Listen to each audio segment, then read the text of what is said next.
Welcome to another episode of the Pound for Pound Boxing Report. I'm your host, Michael. Joining me live from Taiwan, Sean Newton. Joining me live from the UK, the one and only Mr. Boxing Addict. How you doing, fellas? Good. Yeah, really good, thank you. For those who are new to the Pound for Pound Boxing Report, the Pound for Pound Boxing Report is a live YouTube show /podcast /blog that discusses all things boxing. The motto is, when boxing is good, we will talk about it. When boxing is bad, we will talk about it. The bottom line is, if it concerns boxing, we will talk about it. To find information about the Pound for Pound Boxing Report and where to find us all over the interwebs, all over social media, one place you want to go to is the Pound for Pound Boxing Report blog page.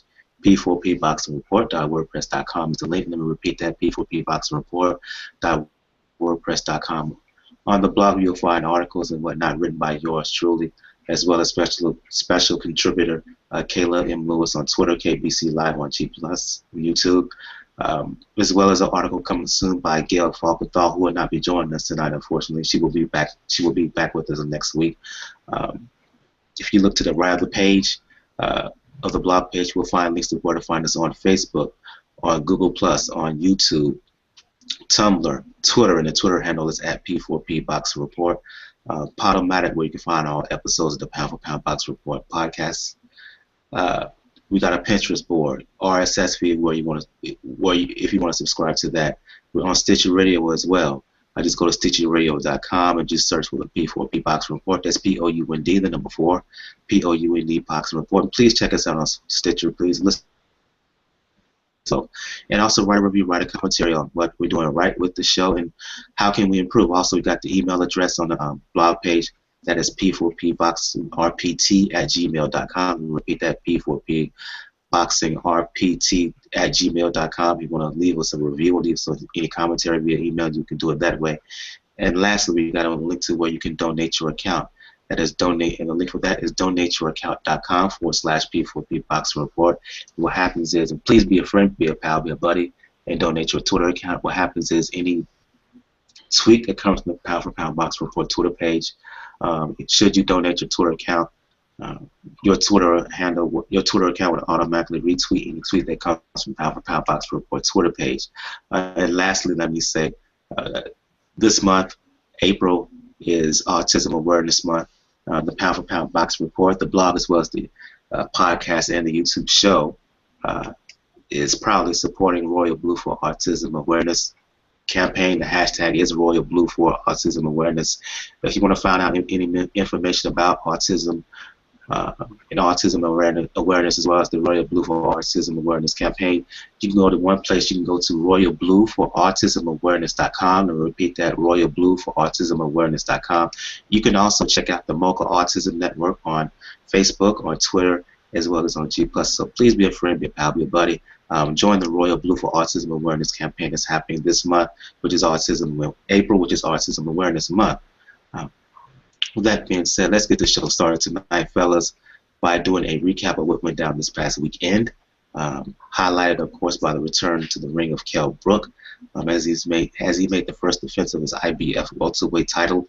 Brook has been out of the ring since he won the title in August due to an incident in Spain while on vacation, where he was stabbed in the leg, had multiple stitches and staples, I believe, in his leg to repair the damage.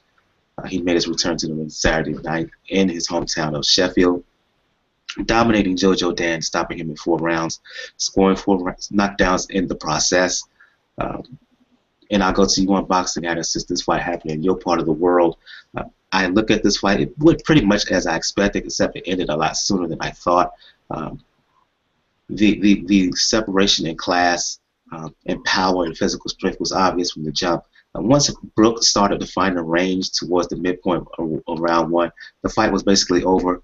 He found home for the right hand, scoring a knockdown with a right uppercut in round 2, a second knockdown in round 2 with the straight right hand, and he just dominated. It was all Brook all the way. Your comments, Boxing Addict? Yeah, excellent performance by Kell. He looked like a bit of a brute at welterweight on Saturday night. I don't know, Dan seemed to look like a weight class below. And yeah, he dominated him. I mean, Dan hasn't been knocked down or stopped in 36 fights, so you know, you got to give it to him, really. Kell did the business, and he took him out early. He just looked different class, like you say. So, on to bigger, better things for Kell. Let me ask you a follow-up question. My concern coming in was the status of Brook's leg. Will there be any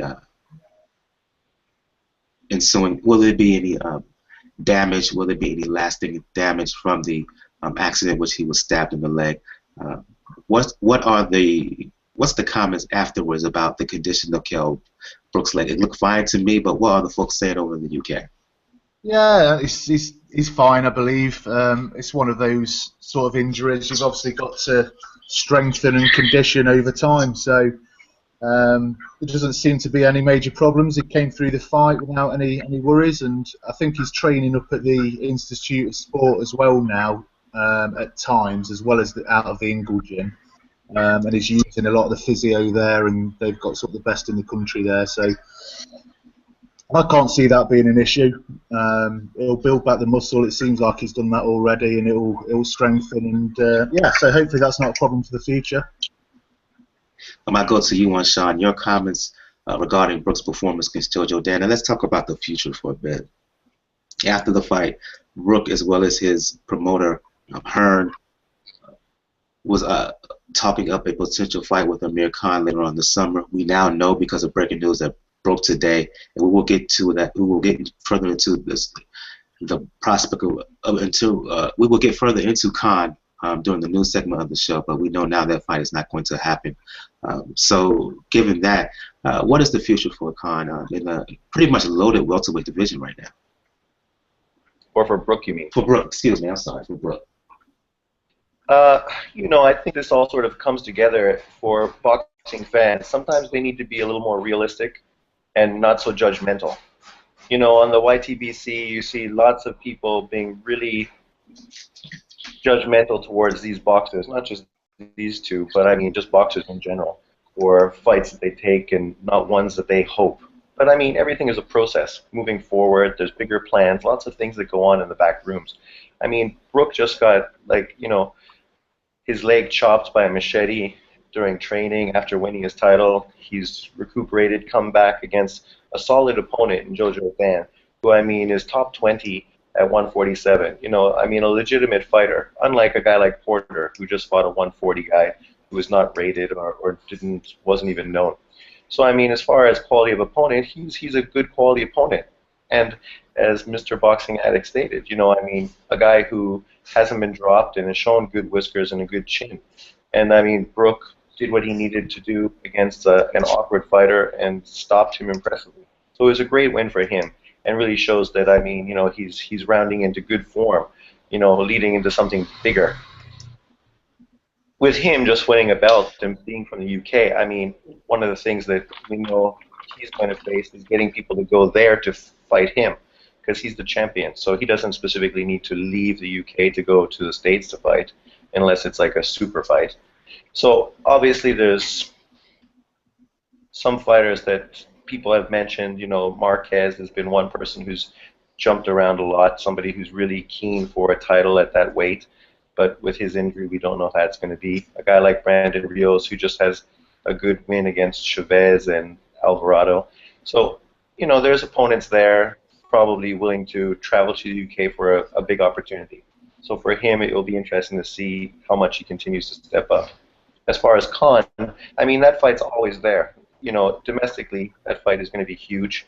So regardless of what happens for either of them, I mean, that's still a fight that's going to be there. So, you know, I think it's fine they're sort of going their own way, because obviously down the road they're going to meet up for a big clash. As far as the folks being upset about Brook not fighting Khan within the YTBC or in other avenues within boxing social media, I have to make some full disclosure here. Now, I was one of those folks who were upset because when I shared the news of Khan's next opponent, I added as an aside that the fight I want to see still is Amir Khan fighting Kell Brook. From a UK's perspective, Boxing Addict, in light of what was announced today by Amir Khan, in the aftermath of Brook and Hearn basically calling Amir Khan out for a fight. What's the vibe over in the UK in terms of that fight not happening right now, at least? Yeah, I think, everybody's a bit gutted about it not happening, but I don't think anybody really thought it was going to happen this summer. I mean, I quite enjoyed Eddie Hearn getting into the ring, and it was a bit WWE, wasn't it? Shouting out. Little Vince McMahon. Little Yeah, Vince McMahon right there. yeah, and Cole Frotch was doing the. He was presenting on Sky as well, and he gave Amir Khan a little bit of grief as well. Just saying, come over and fight him, and it's very similar, I think, to the kind of Ward Frotch situation at the moment, where it's like, it'll be the biggest payday of your life. It's a massive domestic clash. Come over and fight him if you're going to beat him so easily, like you're saying. But let me interrupt you, Attic. I think it's more in the vein of Ricky Hatton and Junior Witter, where you had Hatton was the big guy, was the established guy, the bigger name, much like Khan is in this situation, and you had Witter, who had a belt, well, who was a contender, and then later on had a belt, was calling him out nonstop, and yet Hatton was very dismissive of Junior Witter, and the fight never happened. That's a very fair point, actually. Although the scale is different, because Ricky Hatton was huge, bigger than Amir Khan, and Witter's profile is nowhere near the profile of Brook. So Witter was fair point. Yeah, so these two are a bit closer now. So yeah, I mean, we're gutted, but I think it's a fight that will happen in time. I mean, we'll go on to Amir Khan later, obviously, with his fight that's been announced. But yeah, everybody wants it. There was quite a short time scale for it to happen. I think Eddie Hearn had booked Wembley for June the 13th, which was the only free weekend in the whole year to hold the fight there. And it's a bit too soon, unfortunately. And obviously, Amir's got his plans with Heyman.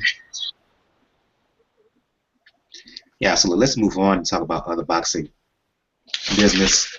I have to say, Sean, last week, I believe it was you, Gail, and I, we all predicted that Jhonny Gonzalez could beat or would beat Gary Russell Jr. Last Saturday. Gonzalez defending his WBC Featherweight belt against Gary Russell Jr. in Las Vegas on Showtime. I think, looking back now, we all look kind of silly, if not outright stupid, as Gary Russell Jr. dominated Gonzalez from jump. He was a little bit nervous in the first couple of rounds, but once he settled down towards the second half of the second round, and particularly in the third round, it was all over. The speed was obvious. Well, the speed was obvious from the beginning, but once Russell found some confidence, once he settled down and sat on his punches, Gonzalez had no answers. He knocked him down. Russell Jr. knocked him down in round 3, had him hurt towards the end of the round, hurt him early in round 4, a succession of punches, a swarm of punches, finished Gonzalez off. Looking at the fight, do you think that was a very impressive Gary Russell? Because I've heard this scenario back and forth. Do you think this was a very impressive Gary Russell, an old Jhonny Gonzalez, or a bit of both? I think it's a bit of both. I mean, after Russell's last fight, where, I mean, he was beat by Lomachenko, who's obviously a different fighter than Gonzalez, I mean, there's still room to wonder what Gary Russell had, what abilities he was going to bring into the ring.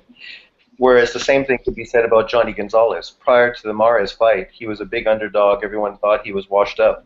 And then he landed a huge left and then basically reinvented his career. Went on and fought 2 nobodies, really, old guys and washed up guys after that to protect his title. And then finally Gary Russell got the fight he wanted, because they were trying to get this fight before the Lomachenko fight. And the style works out perfect for him. He's a fast-handed fighter who threw punches inside Gonzalez looping shots and was able to land and put him out. The surprise I had was not so much that he was able to land punches. I figure, of course, he was going to land more punches than Gonzalez, but I thought eventually Gonzalez would hit him with something that would change the sort of the momentum of the fight.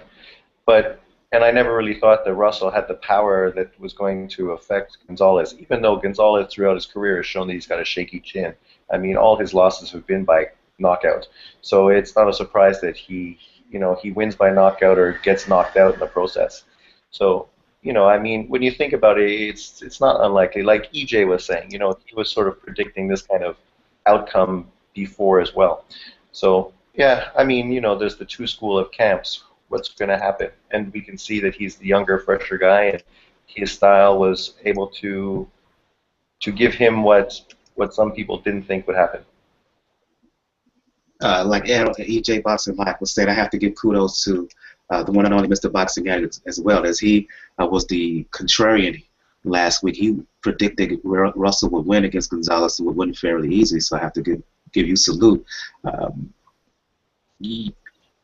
I asked Sean about whether he thought it was a very good Russell or bad Gonzalez who may have gotten old. I'm going to go with Russell here because to say it was just Gonzalez getting old would take away from Gary Russell. I think this was the best performance of Russell's career. Not only like the way he fought, I like his attitude that he had in the fight. He was no business, yet calm and cool at the same time. I mean, even after the fight, where everybody was jumping around, his family members, his corners, or whatever, Russell was cool as a cucumber. It was like easy work, which was really indicative of the fight itself, easy work. So I'll give you the floor, Boxing Addict. Your thoughts on Gary Russell Jr.'s dominant win over Jhonny Gonzalez? Yeah, well, as I was saying last week, I think I'd gone back and watched the Lomachenko fight, and I thought he did very well against what I believe is a top elite level fighter in Lomachenko. And he went into this fight with Gonzalez, I believe, thinking, I can beat him. He's not as good as Lomachenko. I'm faster than him. I do punch hard. I mean, in that fight against Lomachenko, he showed that he's got a great jab. He throws good counter punches, very, very fast. And, speed brings power sometimes. And like Sean was saying, Gonzalez, when he loses by knockout. And, he was just, I think he was just looking at it all the time thinking, I can counter-punch him with fast, hard combinations, and if I hit him on the chin, it's all over. And I really like Russell. I think it was a good Russell. I don't think, I think it was a Gonzalez that we've seen before, really. Good fighter, pressure fighter, but if he gets hit on the chin, it can be all over. So I really like Russell. I think he's an excellent boxer. And he's a really humble guy as well. So, yeah, pleased for him. I'm going to ask you a follow-up question, then you can respond as well, Sean. Where do you see Russell coming off of his performance in the 126 landscape? I know everybody, when they talk about the best divisions in boxing, a lot of folks will talk about welterweight. But for me, the featherweight and the flyweight divisions are the best divisions that folks do not talk about. And when you look at 126, you got Russell, who I mentioned. You got Nicholas Walters, who destroyed Donaire last time out. You got Gradovich, who's going to be fighting Lee Selby, a very good contender from the UK. You got Lomachenko, who defeated Russell last year. You also got Amir Morris still around. You got some other fighters still around at 126 pounds. Well, not Villegas, because I believe he recently lost. But coming off of this performance by Russell, who I think will get better, the confidence that he gained from this fight will make him a better fighter. Where do you see him in the 126-pound landscape? A lot of folks were mentioning a rematch with Lomachenko. Amir Morris called him out after the fight.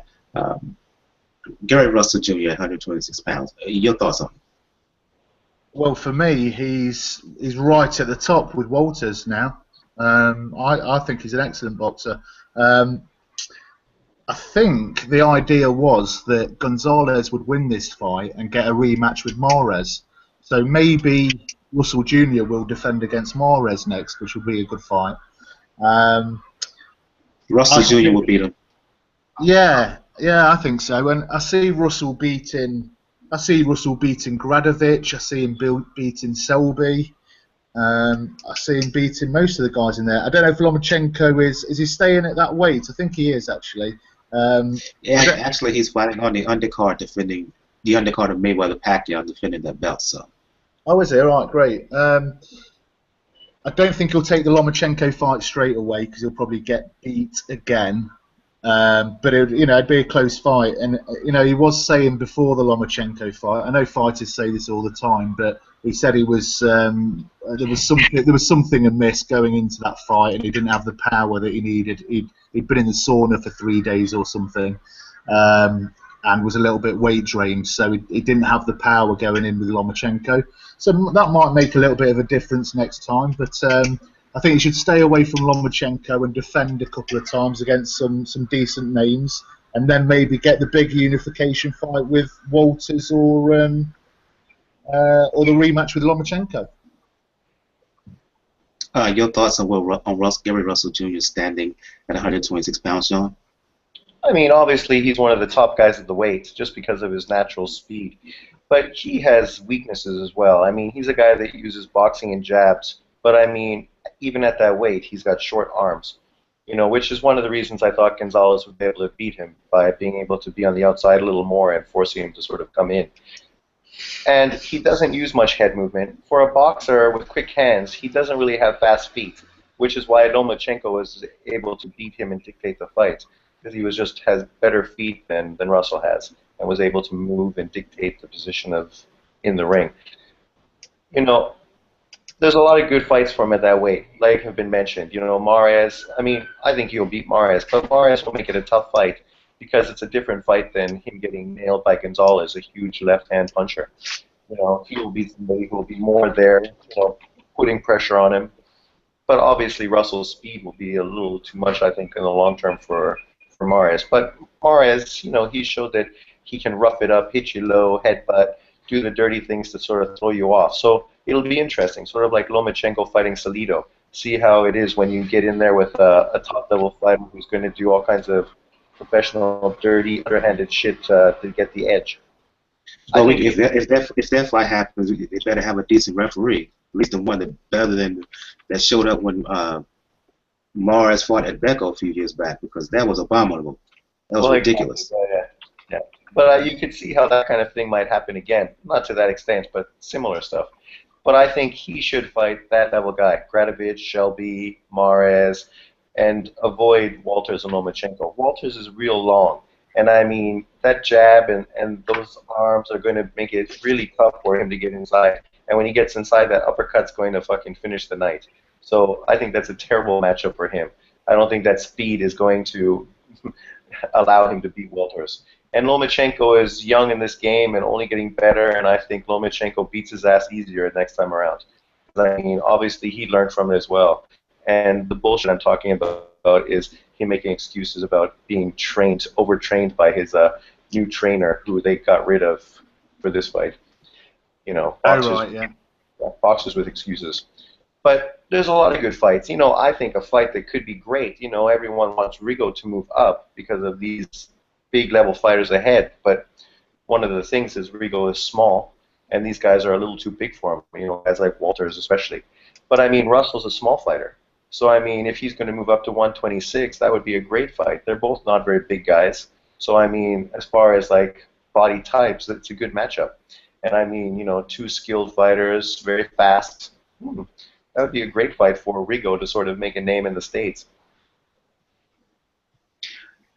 I agree with you, that would be a good fight. As far as Russell's prospects against the elite fighters at 126, to me, he beats Mars easily.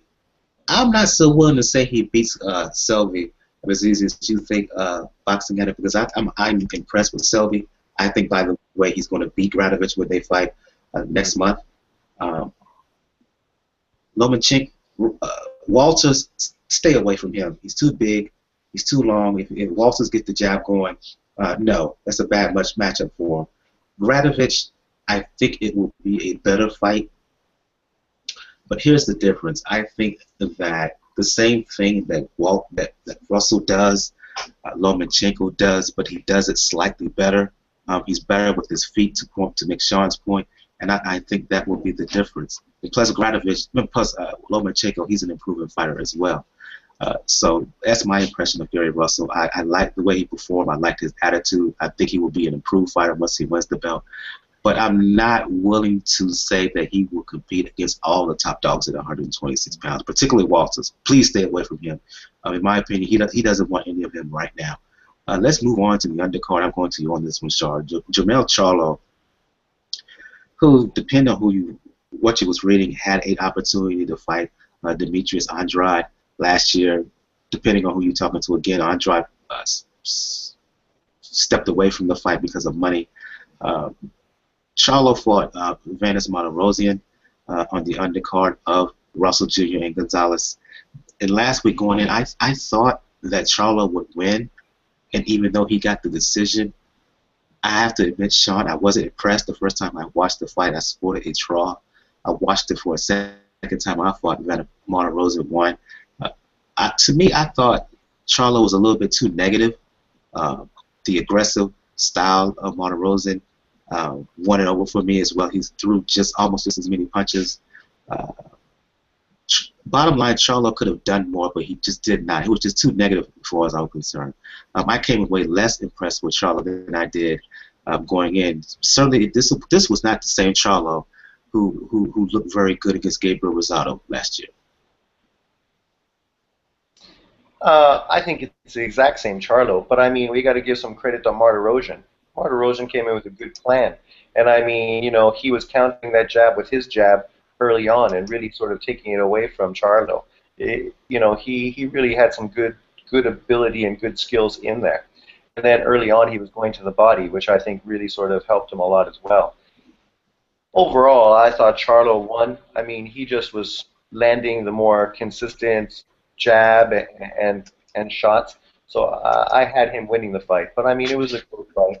I think Martirosyan shows what he's always shown. He's a very skilled fighter, but he just can't put his foot on the accelerator to push to that next level that he needs to win these fights. You know, like this fight was there for him. He just needed to go to the body more, try to rough him up. He never pushed him against the ropes. He never tried to rough him up at all. He mostly just made it an outside fight like a boxing match, which is fine. He did very well. But he's more versatile. We know he can be the aggressive fighter. We know he can be the guy that sort of gets into the trenches. And in this fight, if he would have did a little more of that, he would have taken the fight away from Charlo and been able to win. Charlo did what he needs to do, which I think is always what he's to do, which is mostly be an outboxer, using a jab, and using fast combinations to land shots. His upside, you know, I mean, obviously, I mean, him and his brother are top 10, but are they going to be upper echelon? I'm not sure. I haven't seen anything yet to show me that. I mean, the guys he beat are good fighters, but I mean, he hasn't stepped up against that A-level guy and done it yet. And even against B-level guys like Martirosyan and other people, I mean, he's shown flaws. And his brother has as well. I didn't see the fight with his brother, but I heard against a no-name opponent, he won the fight. But I mean, you know, the other guy had some of the fight go his way as well, which was sort of surprising to some people that were watching it. I mean, they're good. It's good for boxing to have skilled fighters, but I mean, I think Andrade beats both of them. I think Laura easily beats both of them. I think Canelo walks through both of them. So at that level, I mean, they're there, but I don't know if they're able to like move up to that upper echelon. Your thoughts on the fight, Attic? Who did you have winning?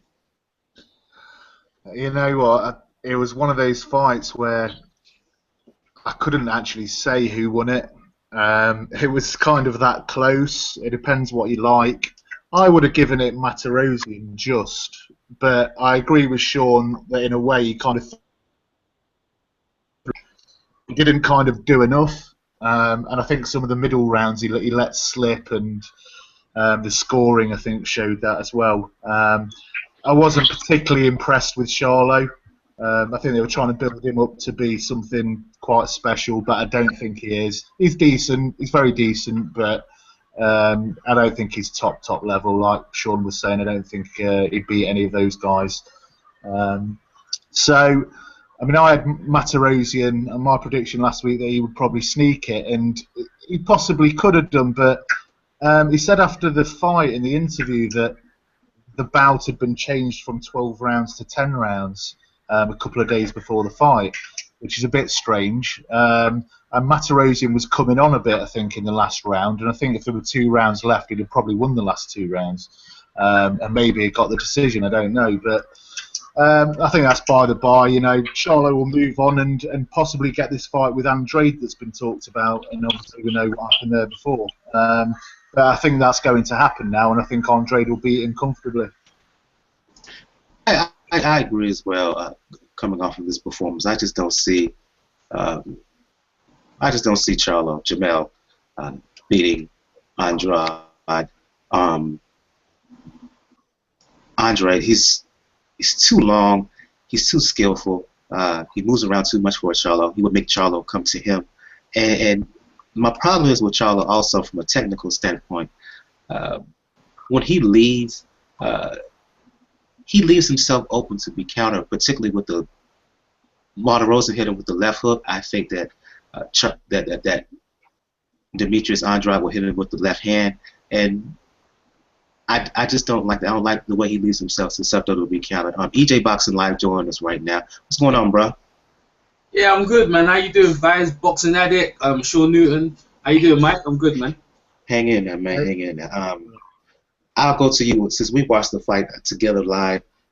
Your thoughts on Jermell Charlo's, I think, tight, bit of a controversial win over Vanes Martirosyan Saturday night on the undercard of Jhonny Gonzalez and Gary Russell Jr. I already said already when this fight happened. I knew Charlo was probably going to win if it went to the cards, but I thought Vance would put on a lot of pressure, and I thought maybe he could try and get a stoppage, but it didn't go that way. The fight was very close. It wasn't really an exciting fight, technical fight, but to be honest, if you're trying to say Charlo is the next guy in the division, everyone needs to stand up and go, this guy's going to be the second coming, bro. Boy, you need to look somewhere else, man. Charlo to me is just an okay fighter. If he fights a real elite fighter, he'll probably lose. Vance, it seems to me, boy, he close to being a gatekeeper, even though that fight was close because he's lost like 2 in a row. And in this division, it's not very deep. So you're not gonna where can he go? But to be honest, it wasn't too tremendous. Like I wouldn't say anyone who are casual or anyone, I need to go watch that fight. That's a great fight to watch. So I wasn't overly impressed too much. But yeah, we watched it together. But to be honest with you, I was taking. I was watching it pretty closely, and I was thinking it was boring. It to me like it was the same thing with Gabriel when Gabriel Rosado fought Charlo, he put a lot of pressure on it, and he made it very interesting. But that Charlo to me, man, and even with his brother, I ain't impressed with the two of them. And to be honest with you, I'm not impressed with Charlos. When I see the Charlos, the only thing impressive about them two is their twin. That's what I've got to say about them two, or him, Charlo. Vance close to be a gatekeeper, so that's my thoughts on it. Since you joined us late, I'm going to give you an opportunity. I'm going to give you the floor to comment on a couple of fights we talked about earlier. Kell Brook's win over Jojo Dan. Gary Russell Jr.'s dominant performance over Jhonny Gonzalez. Your impressions of both? All right. Kell Brook versus Jojo Dan. I can go through these pretty quickly. Jojo Dan, was gonna lose. Every time Jojo Dan stepped up, he was gonna lose. But I didn't think he was gonna get stopped, man. Kell blew him out, man. Kell blew him out. He looked like it was a different weight. If anything, Kell's probably scared people in the division. People are like, hold on a minute. We might not want to fight this dude right now because the way he blew that dude out, it was. Look, Kell. I mean, I don't know if that wound when they tried to assassinate him. When he got his leg cut, might have made him stronger or something. But boy, he had some TNT in his gloves, man. He blew Jojo down away, boy, and he called like Amir Khan. Amir Khan don't want no part of that. Amir Khan is going to be fighting Chris Algieri, and good job to him. You don't want to fight a prime Kell Brook. No, I don't think anyone want to fight Kell Brook. So for me, it was very impressive performance. Kell did what he did. He blew him out of the water, and he's going to be fighting soon again. Hopefully soon, and hopefully it's going. I think it's going to be good fighting against Frankie Gavin. You're going to blow him out as well. But Kell, a very impressive performance. And to be honest with you, man, it was kind of like, is that it? The fight night's over. Like, you know what I mean? You used to Kell using like a 7-round, 8-round stoppage. You kind of do something. But that fight was so quick. It was like, it was good, but it's like, man, you need more. I'm glad it's coming out really quick. Jhonny Gonzalez, versus Gary Russell Jr. I already predicted he was going to get. I predicted round 3, Jhonny Gonzalez was going to get knocked out. Jhonny Gonzalez was never supposed to be Abner Maris. He wasn't. I don't care what anyone says. He was supposed to be sacrificial lamb. He says Abner Maris is a douchebag. He went in there and had no respect, yeah? And he got no respect. He went in there, and how would you fight? Why would you fight Jhonny Gonzalez that way?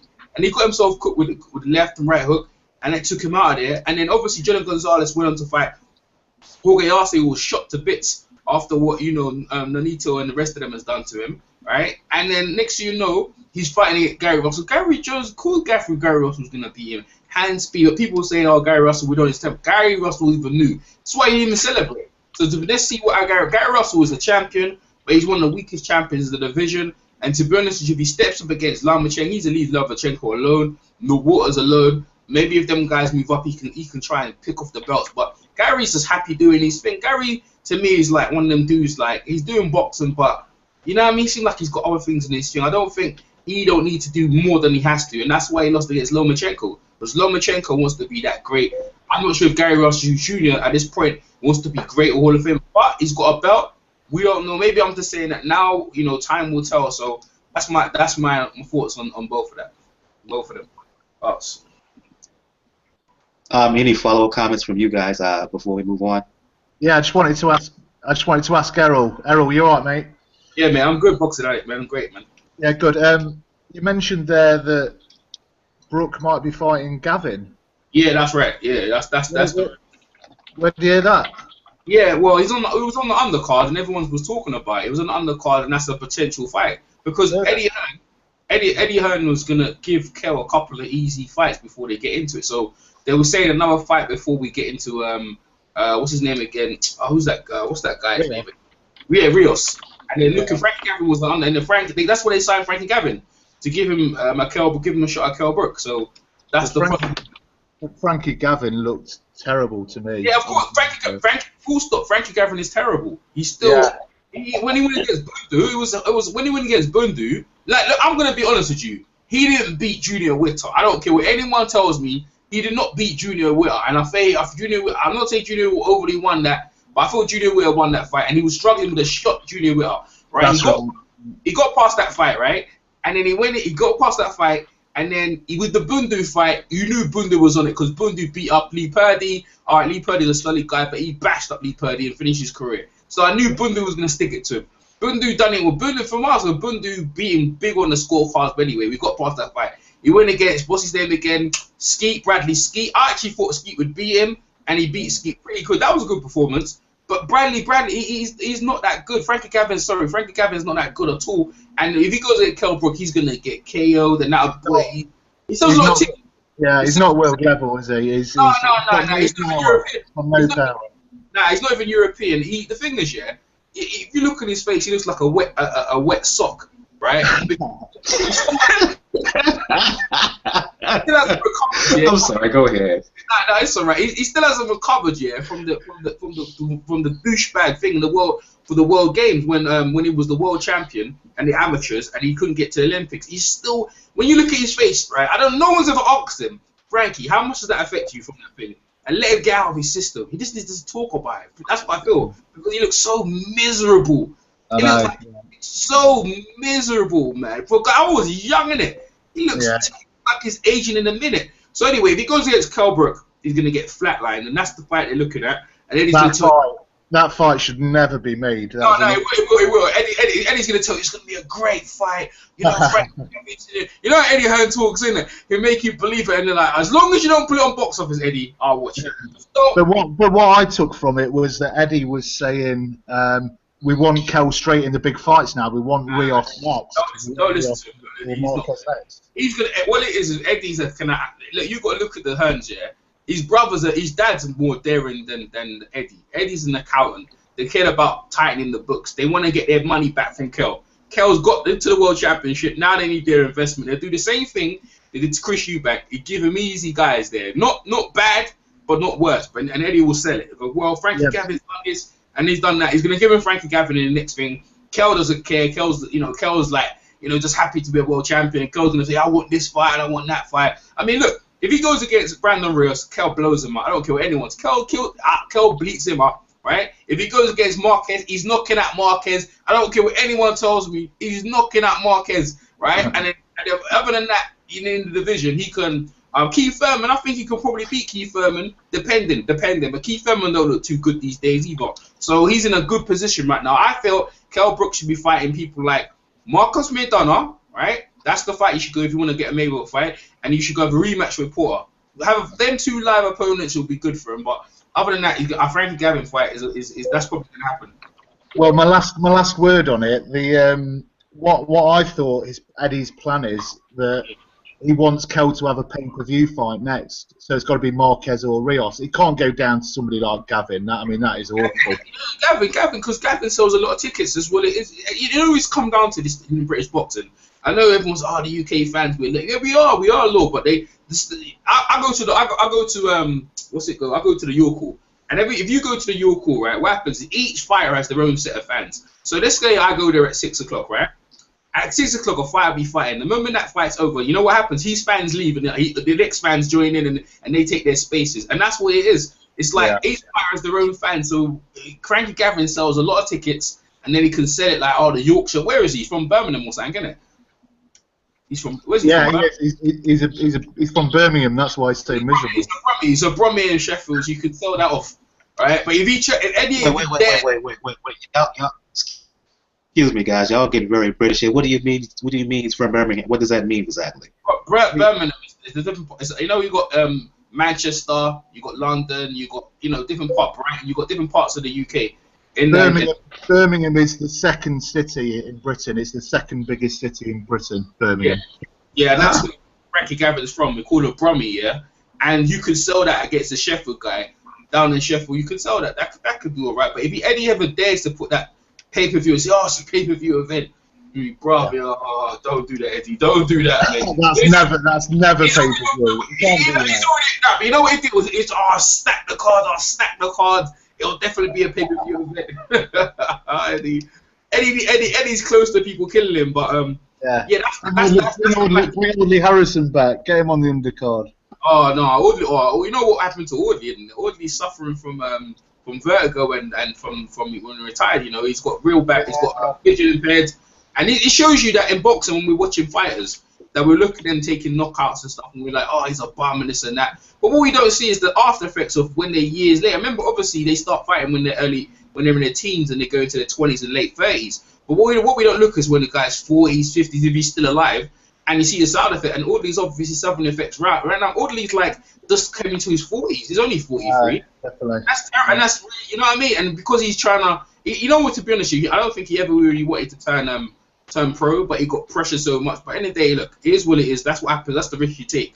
But anyway, Frankie Gavin and Kell Brook, that there's on the card anyway. So I'm praying that doesn't happen. I'll watch it now. I want to see Frankie Gavin get a beating and just leave it alone, isn't it? I swear down, because Frankie is just like, you know what? He should have stayed with Thing, because he was protecting him. He was protecting him for many years. Sure. It was done a long time ago. He just sells a lot of tickets. Yeah. Have you seen him, Sean and Michael? Have you guys seen much of Gavin? Have we seen I've him seen fight? a couple of his. Yeah. Have you seen Frankie Gavin? Yeah. Yeah. What do you make I've seen of a it? couple of his fights on YouTube. He's an okay fighter. I don't see him competing with the top level guys at junior welterweight range. If that's what you're asking. Yeah, he's basically he's got no power. He's quite skillful. He's good as an amateur, but in the pros. Good, yeah. He was a world champion as an amateur. So he's our first ever world champion at amateur. That's right. Yeah, but he's not got no power for the pro game, unfortunately, and it just doesn't work. No, I think he hasn't got no problem for the pro game. I don't know if he's at the wrong weight or whatever, but his career hasn't worked out. And to be honest with you, it's like, he's not gonna do anything. When you ain't got no power, guys can walk right through your part and blow you out. That's what happens in it. So. Let's move on. Let's move on and talk about some other boxing that happened this weekend. I'm going to split these questions. I'm going to ask one guy about one fight and another guy about another fight. I'll go to you on this one. I go to you on this one, Sean. Ask you about Juan Francisco Estrada. Made easy work of a fighter by the name of Asenjo in Mexico Saturday night to defend his WBO flyweight belt. I want you to comment on that. And EJ Boxing Live and Boxing Addict, if you saw this fight, I want you to talk about Nonito Donaire making his return to the junior featherweight division, destroying William Prado. I saw the fight. Donaire, actually, he looked good, but you have to keep in mind the guy he was fighting against, who was kind of a C-level guy, as far as I'm concerned. So, Sean, your thoughts on Juan Francisco Estrada, his win over Asenjo, and EJ Boxing Live, followed by you, Boxing Addict. Thoughts on Donaire's return to the junior featherweight division as he defeated Prado in the Philippines? First, Sean. I thought Estrada did what he needed to do. I mean, it was sort of similar to Rommel Gonzalez, who just had a fight against like a C-level opponent not so long ago. You know, two champions who are getting primed for bigger fights down the road. I think that Estrada is going to fight Valoria soon, like a rematch. So this is just a fight for him to get sharp and get ready for that fight, which I know he's trying to continue to push his name and maybe down the road have a rematch with Rommel Gonzalez, who now is going to, of course, have like a big deal with HBO. So, you know, maybe that will benefit both of them down the road. Quick follow-up, Sean. Go ahead. I'm sorry. I was going to say Estrada looked good. You know, I mean, he's a clinical, hard puncher, goes to the body, and he just like walked through this guy. I saw some people question the stoppage, saying that it was really early and seemed strange and came out of nowhere. But after the fight, when you looked at the guy's face, I mean, his left side of his eye was already closed after 3-4 rounds, whatever it was when it was stopped. And I think his cornerman just saw that, wow, he's just getting his ass beat. And already he can't see out of his eye after like 3 rounds or so. I think that's why they sort of threw in the towel so quickly and stopped the fight, just because they didn't want their man to get like hurt too bad. And that just shows you Estrada, like, you know, what a monster he is. That, I mean, he didn't look like he was doing so much early on in the fight, but he did enough to break the guy down fast. Yeah, it was a situation for me whether I wasn't mad at the stoppage because I thought that Estrada was going to stop him eventually within 6 rounds. I'm going to ask you a quick follow-up. You mentioned Rommel Gonzalez. The Donaire bout was also on the same card as Donnie Nietes, as he defended the belt against a guy by the name of, let me look it up right quick, Para, scoring a 9th round TKO. Not talk about the fight, but there are rumors out there that Nietes, should he get by his next defense as a mandatory, may be a future opponent for Rommel Gonzalez. Quickly, Sean, your thoughts on that? Oh, Nietes looked great. I mean, you know, he looked really good.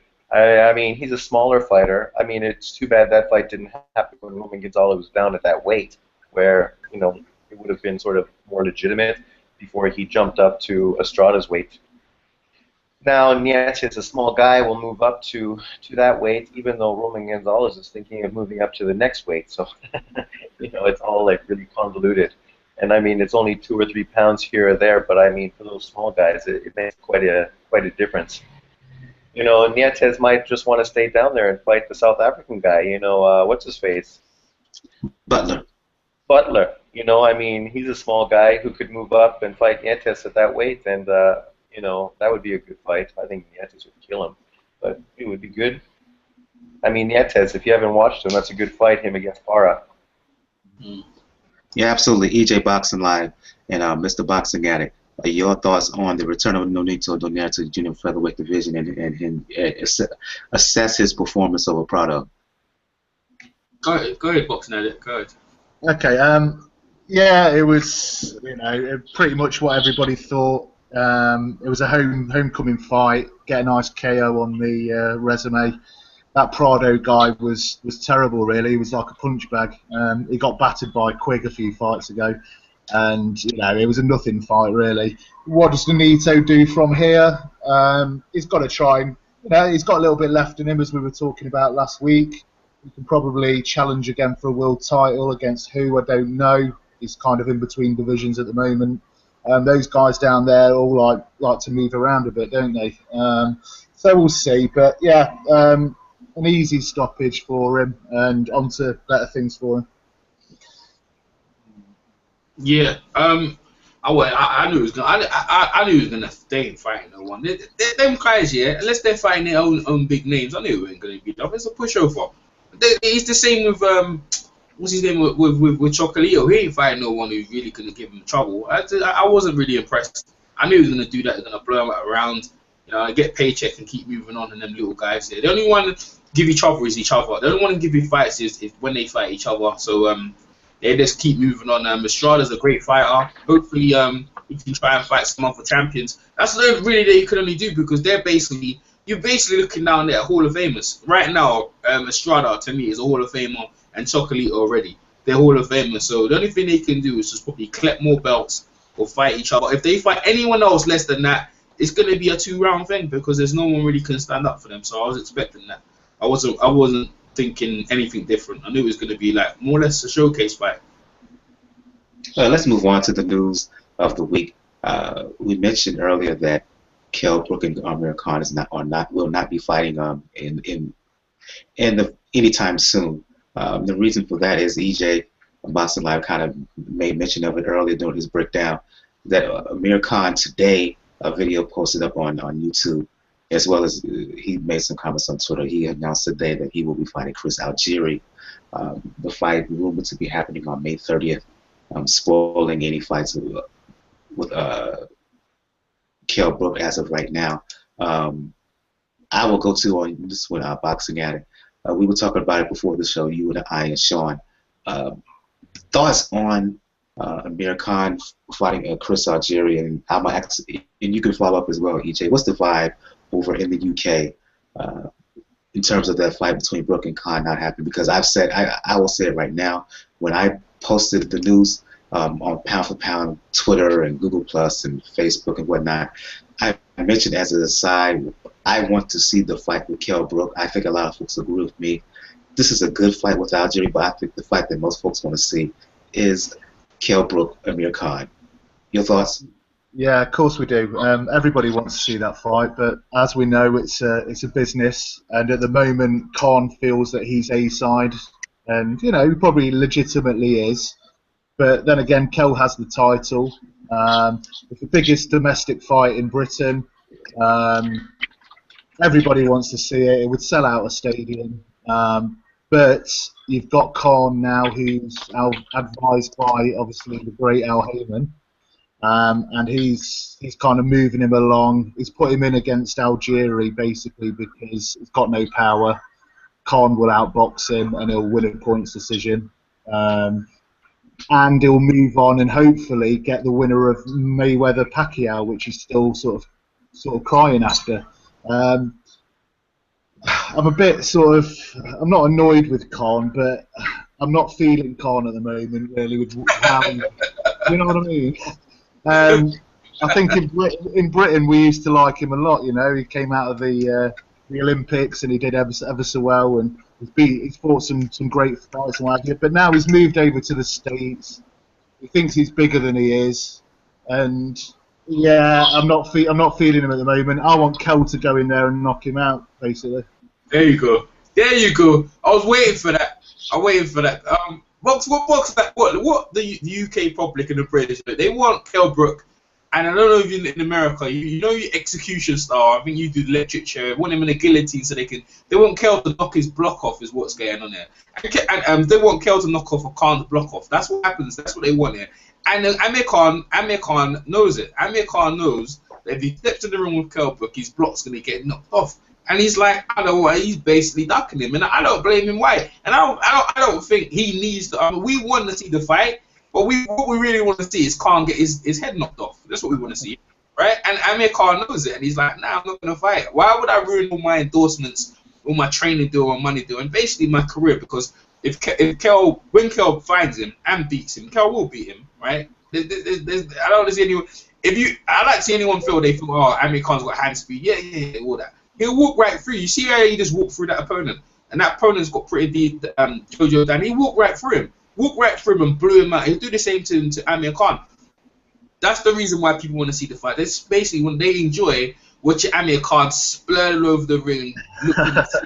That's the truth. That's wow. Wow. I'll be truthful. And Amir Khan, good foreplay to him, should never fight Kell Brook. He should never fight Kell Brook. Never ever fight Kell Brook.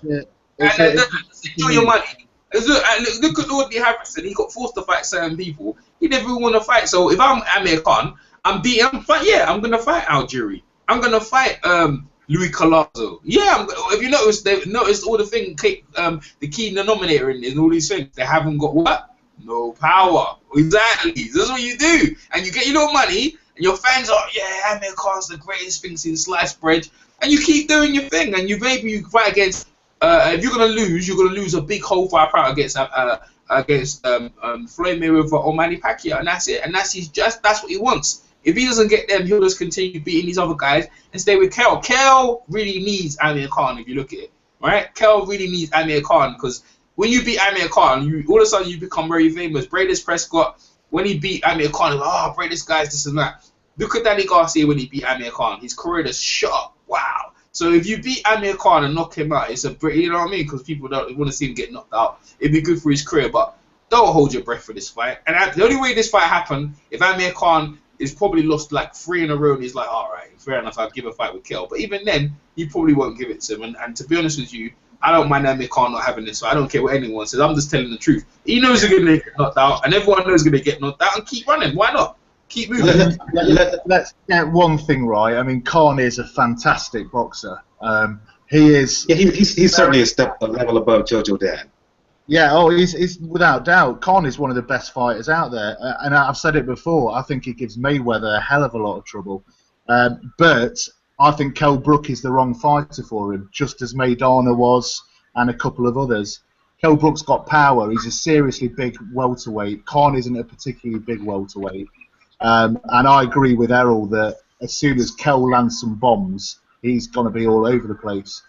So he would have to box effectively for 12 rounds and stay out of the way and win a decision, which he could do. He could do, but I don't think he would. I think Kell would win that fight. Before I go to Sean, let me ask you a question, Errol. EJ Boxing Live. EJ Boxing Live. Let me correct myself. EJ Boxing Live. Boxing Addict and I were talking before the show, and I was mentioning this whole saga between Amir Khan and Kell Brook is very similar in my eye to the way that Ricky Hatton kind of dismissed Junior Witter around 10 years ago or so. Your thoughts on that? Is there some accuracy there?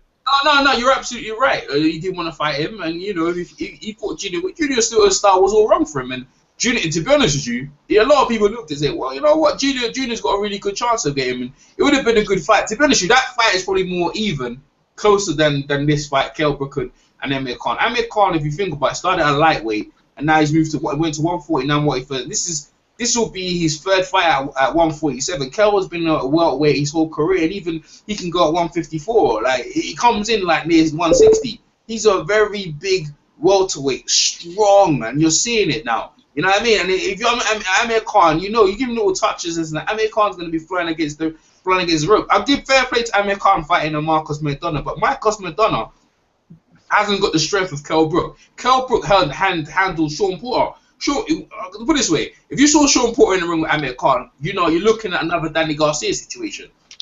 So Amir Khan's people, they know it's not in their best interest. We keep winding up Kell. We say we keep winning that fight, but you know we're gonna fight a Kisha Algieri. You know, maybe get a fight with Manny Pacquiao. I mean, he sparred Manny Pacquiao. You know, Amir Khan. So he's thinking, you know what, Amir, you know, I got long hands, I got good foot speed, and I had to deal with a Pacquiao. With Mayweather, we know he doesn't hit hard, and these fights are fairly safe fights, and you get a lot of money. So if I'm Amir Khan, I'm doing my own thing. Kell needs to. If Kell wants to submit himself as one of the greatest there, if you want to make yourself big, go against Keith Thurman or Sean Porter or a Marcos Maidana.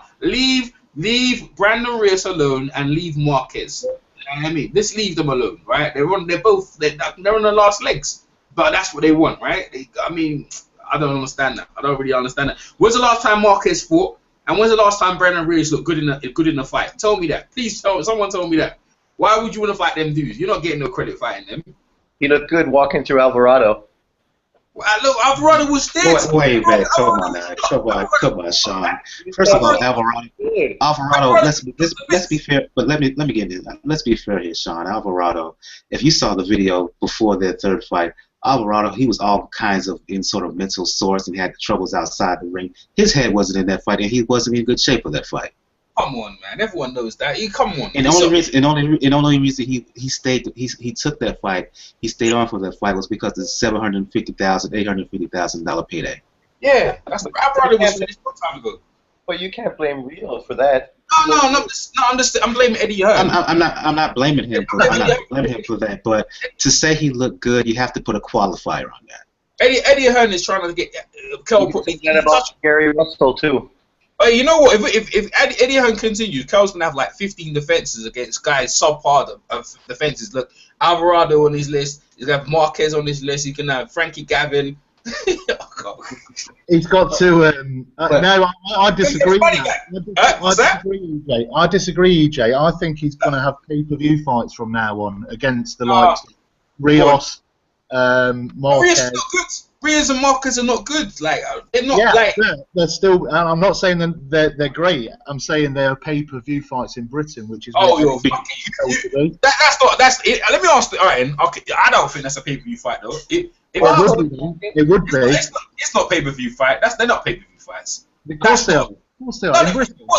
No, he isn't. Marquez, the British probably don't even know who Marquez is. Listen, if Hearn made Marquez versus Brook in Britain, that would be pay-per-view. Whether we think it's worth it. In Britain, right? Yeah, in America, is that a pay-per-view? Ask the Americans. No way. No. Exactly. It's up to the stage. You see what I'm trying to say? He's doing. He's giving. That's what I'm trying to tell you, bro. If you're gonna sell a pay-per-view, put Marcus Maidana in there. You can fucking sell that. He just fought Floyd Mayweather twice. What about fucking Keith Thurman, the fucking knockout artist? You know what I mean? I could do a better promoter's job myself. You can't sell. Britain isn't the same as America, so Marquez.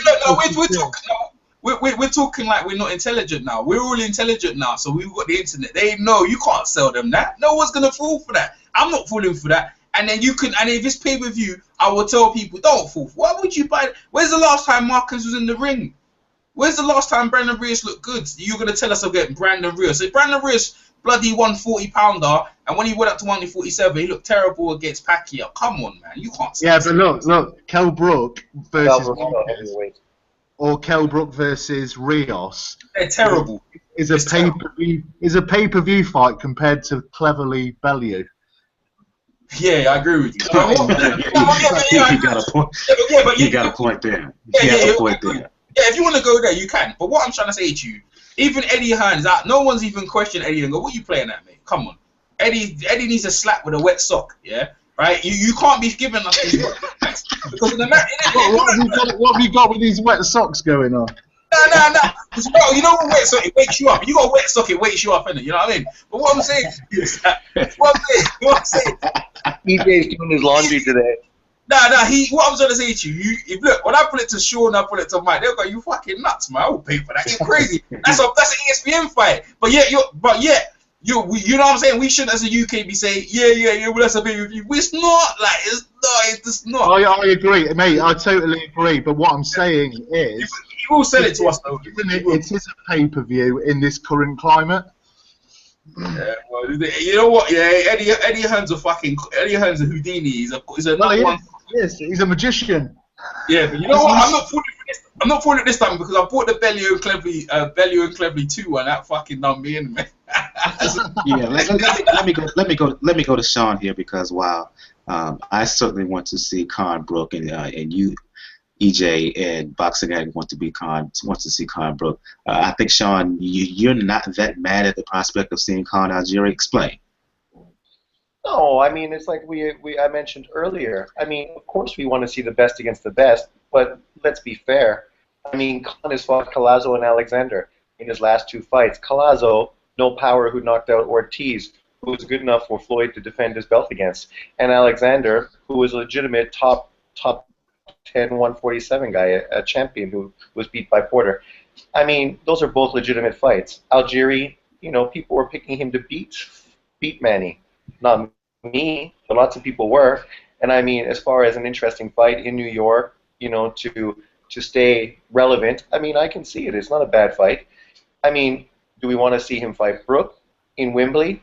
Of course. I mean, you know, I mean, but relax. That fight's not going anywhere. I mean, those guys don't need to meet up in June or July for that fight. It can happen. It will happen. So, I mean, everything in good time. It's like, you know, Ward against GGG. It will happen. You let the guys keep going on the trail they're going, it's inevitable. I mean, some fights are just inevitable. And I don't think we need to wait 6 years for them to happen either. So I think some fans are just, they want everything all at once. This is not, you know, cage fighting, where one guy controls all the boxers and makes all the top fights. This is different promoters, people with different agendas, boxers who want to like sort of push themselves as high as they can, which is benefit for everyone, because then guys build up their level to make big fights. So Cage fight. Call it out for what it is. UFC. yeah. But it's like Walters and Lomachenko. Great fight. It does not need to happen like within the next 3-4 months. It can happen next year. I mean, it's still going to be, it'll be bigger, a better fight. So, well, I'm a boxing fan and I want to see all the big fights. This is a great year and there's lots of great fights. And if we see these guys continue to build up themselves to lead into these bigger fights, excellent. Who is Brooks going to fight next? Marquez in England. It's a good fight. I mean, Marquez is legitimate. He's got a big name. And I mean, the last fight he lost was against Bradley, and he didn't look terrible. Some people still thought he won that fight. Not me. Many people. Yeah, but you bring up some good points. But the problem is, this is boxing. You never know what's going to happen. If you let things simmer too long, an upset could happen. And look, as far as Brook Khan, when I was on Wingy's show, I was thinking it's more as a 50-50 fight.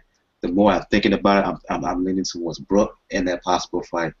But with Khan, with his shaky chin, you never know, because it only takes one shot for him to get knocked down and knocked out. And you never know what Kell Brook either. He could move on and fight a Keith Thurman, get significant play there.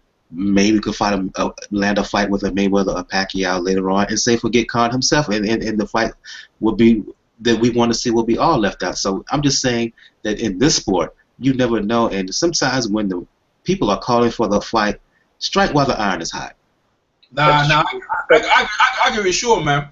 What he just said there was perfectly right, man. People got other agendas, other promoters, and they're trying to build their stock. And this is what the thing is. If you look at the boxing thing that day, you have one fight and you're off the picture. Look at you.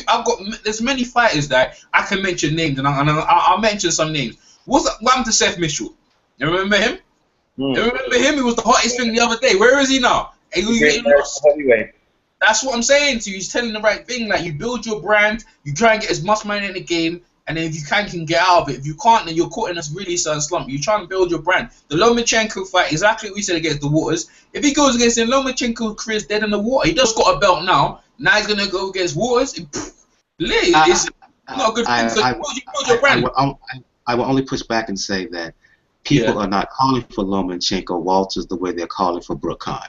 That's all. That's my only argument. But what I'm trying to say to you, the Brook Khan thing is the same thing. The reason why they want that fight, and let's be honest with you, it's all Brook fans. Khan fans are not calling for Brook. If you Khan fans are not saying that, Khan fans. Whenever Amir Khan fights, we love going, because Amir Khan takes his fans to Vegas, takes them here, takes them there, and they're enjoying the they're enjoying the journey. Why would you ruin that, and go and fight Kell Brook, who basically just on one fight, just the other day we were saying he wasn't even legit. On one fight, he hasn't improved himself. We're going to give him all that credit. Amir Khan's like, well, you ain't even proved yourself. And it's true. Beating Sean Porter is a great statement. Fight him again. Fight Marcus Maidana. No, we're not. We're going to fight Frankie Gavin. That's what we're going to do. Yeah. He's what I'm trying to say to you. So what Sean said, I agree 100% with Sean. Build your brand, take your time, and the fights will be there now. And the reason why we're saying that, because look at this Mayweather and Pacquiao fight. 6 years down the line, we've got it. It's going to happen in bloody less than 4 weeks? 4 weeks away or whatever. Look, man, so it just shows you, take your time, build your brand, keep doing what you're doing, and you become a megastar. Keep winning, you'll be all right, because, boxing still is not the #1 sport in the world, So Mayweather's, even though Mayweather's the highest paid athlete, sports person in the world, yeah, we still need to build our brand. So fair play to the guys, keep doing that. And I like Amir Khan doing his thing. Eventually, when that fight happens, it's gonna be a Wembley fight, because right now I'm not too sure if it's a Wembley Stadium fight. But if Amir Khan beats Algieri, and if Finn keeps winning as well, Brook keeps winning, it's gonna be like a George Grove Carl Froch 2 fight. You know what I mean? A mega fight. So keep doing what they're doing. I've got a question. People said the same thing about Lewis and Rick Buck. Huh? That never happened. Lewis and Tyson. So that's because Riddick Bowe ran away. Yeah, never. Lewis, he messed up his legacy, but he's still getting into Hall of Fame. So this shows you, even though you fought Lewis, he's still getting in Hall of Fame. So good things are still happening in your career. I'm just saying that the fight, folks want to see that fight, and it never happened. Yeah, because people were waiting around. It's a good point, because that's like Gamboa against Wama. Exactly. Folks would want to see that fight too, and it never happened. Yeah. Okay, I've got a question for you. Who gets the winner of Mayweather-Pacquiao? Depends who wins. Right. If Manny wins, I think Manny will fight Khan in England. Yeah, I do. Yeah, I don't think he'll be in England though. I think he'll be Vegas. Pick, I don't know who in Vegas. No, they retire him. Whoever wins, retire him. Yeah, maybe. Whoever wins, retiring or rematch. If Mayweather wins, one more fight, it might even retire. If Pacquiao wins, he retire. There's nothing else to do. You retire. You retire on that win, and every year they celebrate. They have parties and this and that. And we remember the day he knocked out. It's the same thing. When Roy Jones, when he beat John Maurice, he should have retired in his career. He should have retired. Yeah, he's just what I'm saying. Like, you retire. Let your stock brand, let your branders grow. That's but hasn't Mayweather said he wants to get to 50 fights? Let's look at that 50 and 0. That's for the heavyweights. He's not a heavyweight. You know what I mean? Who cares about that bloody 50 and 0? What's that about? If anything, you give Pacquiao a rematch and you retire. That's what you do with your career. If you're smart, you retire. Doesn't matter. You're in your health. You got the most money, and each year your stock just grows. You're gonna be on TV shows around here. Oh, you remember when you did this? Remember you did that? And let's let this thing grow. You don't need to. There's nothing else to prove. Whoever wins, Pacquiao retires. If Mayweather wins, Mayweather might give Pacquiao a rematch because it's another big fight. But Pacquiao loses. I don't know. If Pacquiao loses, Pacquiao should retire. But it's gonna be sad because if he continues, he can put himself in a situation because when Mayweather beats you, a lot of fighters are never the same. Dude, rarely. Marquez came all right, but not really. Cotto as well, but they're not usually the same after because it's the defeat. Mayweather puts it on to a lot of people. Not really like physically, just mentally. The whole thing it fucks people up. But we'll see though. That's just my opinion anyway. I'd like to see both of them retire after the fight. Yeah, and I actually agree with BJ on this one. If Mayweather win, what's the use of fighting on other than a rematch? But other than that, call it a day. And if Pacquiao wins, same thing for him. Call it a day. Because even if Pacquiao should win, he could fight on and could still get knocked out. Because I'm sorry, that Marquez fight, if you could get knocked out like that one time, you could get knocked out like that again. Yeah, I think both could retire. Yeah. Leonard beating Hagler. After that, should have retired. Fighting Norris and Camacho and those things only takes away from his legacy. It's like Roy Jones. I mean, Roy Jones' legacy is huge, becoming a heavyweight champion. And then goes down in weight, and because of that fluctuation, he gets knocked out in his next 2 fights. And now he's fighting for legacy, but it's all pointless. It's all fights that he didn't need to do. Absolutely. Well, it's not just legacy, it's a little bit of envy because he sees what Bernard Hopkins does at such an advanced age. And he think, why can't he do it? Well, you're 2 different beings. You're 2 different physical specimens. You can't. I really hope for all the boxing fans that they both retire, actually, because that then opens up the division, doesn't it? And we'll see some great fights. Yeah, absolutely. It opens up the division for Thurman. It opens up the division for Brook, for Khan, for Garcia, They're not that good. None of them's gonna have a long career. All the guys who mentioned them, they'll be out for 5 years. But the thing is, it establishes them it gives them an opportunity to establish themselves. They'll be scared to fight each other. And it gives opportunities for other fighters in other divisions to establish themselves and possibly make a name. And let's keep in mind that, but wait a minute, EJ. You also got Errol Spence down there. I think he has an opportunity to be special. He ain't done nothing. He ain't done nothing. I ain't worried about him. But what I'm saying is that... But give him a chance. He needs the chance. That's the problem. Yeah, but this is what I'm trying to say to you. When Mayweather and Pacquiao leave, all they're going to do is... The other fighters are going to say, well, look, I don't want to lose what I've got, so I'm going to do what Mayweather and Pacquiao do. I'm going to pick and choose who I'm going to fight. This is what's going to happen. Like, they're just going to be cold onto what they have and stay in my lane. You have to fight me. You have to come here. They make you do all these stipulations, and this is what they're going to become. They're not going to fight each other. You're not going to get that. You're not going to get amalgamation of all these guys, but we're going to clean up the division, we'll fight each other. That's not going to happen. I don't know. I disagree on that because I think it will happen. I think Conor would fight Brook. I think Thurman could fight Brook. I think it could be really good for the division, and you'll see that somebody will come out on top as the top man in the division, and he'll be the new guy. Nah, I don't see that. I still want to see Manny win and go to England to fight Khan in Wembley. I mean, I miss those Ali big fights going, you know, overseas for a big giant. Come on, that's a mismatch. That's a mismatch. Come on. The landscape of the sport has changed to such a degree that Kell Brook highly doubt you're going to see that. I highly doubt you'll see that. Kell Brook versus Manny Pacquiao is a better fight. Now, Amir Khan versus Pacquiao, they're in the gym all the time. It's not going to be competitive. Kell Brook, yeah, we'll go for it. Yeah, Kell Brook versus Manny Pacquiao is a great fight in England. People want to see that because they know they haven't met before. But people will still want to see Khan against him too. No one's going to be squabbling about the difference between Khan and Brook. I mean, they'll be happy that Manny goes to fight Khan in the UK. I would really like to see that fight. I'd love to see that fight. I think it would be competitive. They had competitive fights. I don't think so, man.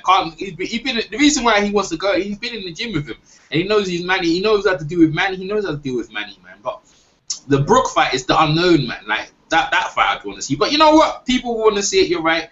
You know, see them fight. But I don't think these guys are going to fight each other. But hopefully the welterweight division will be the hottest division. Hopefully the heavyweight division will be the hottest division in boxing. Then we can forget about all these small weights and let's let the big guys do their thing. So that's why I hope. Hold up now. You on my show who loves to focus on smaller fighters. Don't be throwing up that and disregard everybody else now. Come on. I'm just saying because you know what it is because the welterweight. Look, it's about time the big guys come to the party. And the little guys are there, but it's always been the big man sport. Let the big guys shine. It's about time some of them get in the ring. It's slow already. Okay, Wilder, Stevens. What else is going on? Why is you know what I'm saying? We need more fights, man. We need more. I'm looking at Anthony Joshua. I'm looking at Wilder, and after that, when the Klitschko's wants to leave, heavyweights are just whatever. They're like man. Yeah, you're right. This is similar to the welterweight situation. So the Klitschko's need to get out of the way, just like Mayweather and Pacquiao, so that they can open it up and they can all start fighting each other. You know what I mean? Yeah. Let's move on and talk Andre Ward, fellas. Two developments broke in the past few days regarding Andre Ward. A couple of days ago, he was asked about fighting Carl Froch in a rematch. Ward said he would do it, but he wouldn't go to the UK for the fight. And today, Andre Ward announced that he's going to be returning to the ring June the 20th in his hometown of Oakland. I guess his opponent to be determined. I'll go to you on this one, Boxing Addict. Thoughts on Ward's declaration that while he will fight Froch, he will not do it in the UK. And then to you, EJ, and Sean, thoughts on Ward finally announcing that he's going to return to the ring. I've been waiting for this because for me, the Ward-Froch fight is important, but for me, I just want to see Andre Ward in the ring. It's been over a year and a half. We need to see him in the ring, period. Yeah, I mean, first of all, let's just say Andre is a fantastic fighter. You know, he's certainly top 3 or 4 pound for pound in the world. Oh, indeed. You know, he's got great skills. I was watching him doing some training with an interview the other day. I can't remember who the guy was, but it was really interesting watching him and what he does. On the flip side of that, he balls the pants off most fans. His fights aren't particularly exciting unless you're a hardcore boxing fan. and he's come out. He's doing some nice little PR at the moment. He came out on Sky Sports the other day saying, "I'm very much willing to come to England, but I won't come to Nottingham," which is, a nice bit of PR because he's right in a way. The last fight was in Atlantic City. It wasn't in his hometown, so he knows he doesn't want to come to Nottingham because in Nottingham, Froch is a different animal, and that would be an incredible atmosphere. I mean, I went to the Butte fight. That is the best atmosphere I've ever seen at a sporting event anywhere in the world. And talking about 3 or 4 times the amount of people if it was held at Nottingham Forest City Ground, but that would just be off the hook, and he doesn't want any of that. He's willing to come to maybe London or something. Is it going to happen? I can't see it. From Cole's point of view, it's a tough fight. He only wants it in Nottingham. Andre doesn't want it there, so will it happen? I don't know. It's good to see him back in the ring, though, because we want to see him out there at least hopefully getting these big fights, whether it's Froch, whether it's Golovkin, whether it's Kovalev. We need to see him out there proving how good he is. Because if he starts beating those names now, he will go down as a great. At the moment, I mean, we've talked about it before. I know he kind of cleaned out the division during the Super 6, but, that was only 3 or 4 fights. Apart from that, he's done nothing for 3 years. He beat a weight-drained Rodriguez. Sorry, not Rodriguez, Dawson. And a terrible fighter in Rodriguez. And since then, 3 years ago, Carl Froch has been marauding around the super middleweight division, taking belts and knocking people out. So he's not the A side for me, and he needs to. Hopefully they can agree a fight. I don't think it'll happen, but yeah. Your thoughts, EJ Boxing Live on the I'm gonna drop some real hammers on it. Let me say it. Eddie Hearn has advised Carl Froch to retire, right? Yes, he has. Barry. He advised him on the last fight, right? If you saw on the Sky Sports, right? Eddie Hearn on the last fight you saw with Kell Brook, Jojo, Dan. They asked the Carl Froch to end of the show. And he said, Eddie Hearn, wants me to retire. And I know why Eddie wants him to retire. Because if he goes against Andre Ward, he's gonna lose. He's already... See, the thing about Carl Froch, he's got a lot of pride, yeah? Right? He's not the type of guy to duck anyone, doesn't like that. But Eddie Hearn advised him, right? Or they advised to duck James DeGale, right? I don't know what went wrong there, right? Because he's never ducked no one, but he ducked James DeGale. Let's get out there. He ducked James DeGale, right? And he didn't like it much because he probably wanted to fight. But Eddie goes like, well, it's awkward. I'm not too sure. Not sure we're going to sell. So that was the excuse they made up, right? So he basically threw away one belt. And I'm sure that bothered Carl. But now, the WBA have ordered him to fight Andre Ward. Now, Eddie at this point said you retire. Because he knows if he fights him, you'll ruin your legacy. Because all the stuff you built up at this point is going to go down the river. It's going to go pissing in the wind. And this is the truth. If you fight Andre Ward, it doesn't matter where you fight him, he's going to beat. Eddie knows he's going to beat him. Eddie was there. And he fought him in one arm. Remember, he had something wrong with his arm. If he fights Andre Ward, he's going to lose and lose royally. And that's going to affect your legacy. And but now, let me add in, EJ, that Carl Froch in the interview earlier this year, that was released in January, it is special. He said that if he was to fight Andre Ward, he would probably lose. Yeah, this is what I'm trying to say to you. So what I'm saying to you is that he's put himself in a precarious situation. Now, if he retires, that can't settle with Carl Froch because he's got too much pride. But that's what Eddie Hearn has advised him to retire, because Eddie Hearn, this is the way things are. It's like when they brought Carson Jones over to fight bloody Brian Rose, and they thought Carson Jones was done, right? And Carson Jones battered Brian Rose into friggin' oblivion. He knows what's going to happen. He knows he don't want to go through that. It doesn't matter where he fights in the UK. Carl Froch is going to get embarrassed because you saw what happened with the George Groves situation.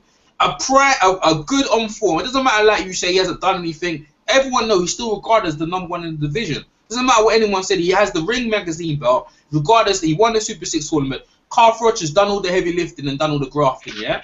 Right? If he wanted to retire, he should have said he'd retire straight after the George Groves fight. Straight away said, you know what, I'm going to retire. I'm going to spend time with my kids and that. But what he did, he done it himself. He done himself in. He strung James DeGale out, right, for the bloody longest, right? And he lost one of the belts. And now he's on the verge of using another belt. If he doesn't fight him in the ring, out the ring, he's going to be guarded as a coward. So now he's put himself in a really, really sticky situation. That's why he probably wants to fight the fight in Nottingham Browns, whatever, so he can get kind of that, that can lift him up. It doesn't matter where he gets, he's going to get it. right? It doesn't matter. Like, Carl Froch is in a real bad situation. In my opinion, Carl Froch has to fight now, whether he likes it or not. If he retires, man's gonna brand him. He's gonna be branded. I know Eddie Hearn is an old warrior. He's a super warrior. He's done great for British boxing, but bloody hell, mate, you've done yourself in wrong. The Chavez fight's gone out the window. You know what I mean? You've kind of really stuck yourself in and done yourself in, and Eddie can't help him. Eddie Carl's gonna have to fight himself out of this one, and there's nowhere else. Let me just jump in there. First of all, it wasn't Eddie that wanted him to retire. It was Barry. He said that to him basically. Now I saw Cole last week. And Carl said it on Sky Sports. He said Eddie said that Eddie wants me to retire. So let's get that right. It was Eddie. Yeah, well, basically, it's Barry who told him. So. Yeah, but Barry might have told Eddie to say that, but Carl said on the show Eddie wants me to retire. So go ahead. Well, yeah. So anyway, so I saw Cole last week. He lives down the road from me, and he's not changed anything from what he's been saying from the start since after the Groves fight, and even before the Groves fight, after the Kessler fight. He wants a fight in Vegas. He's not interested in anything else.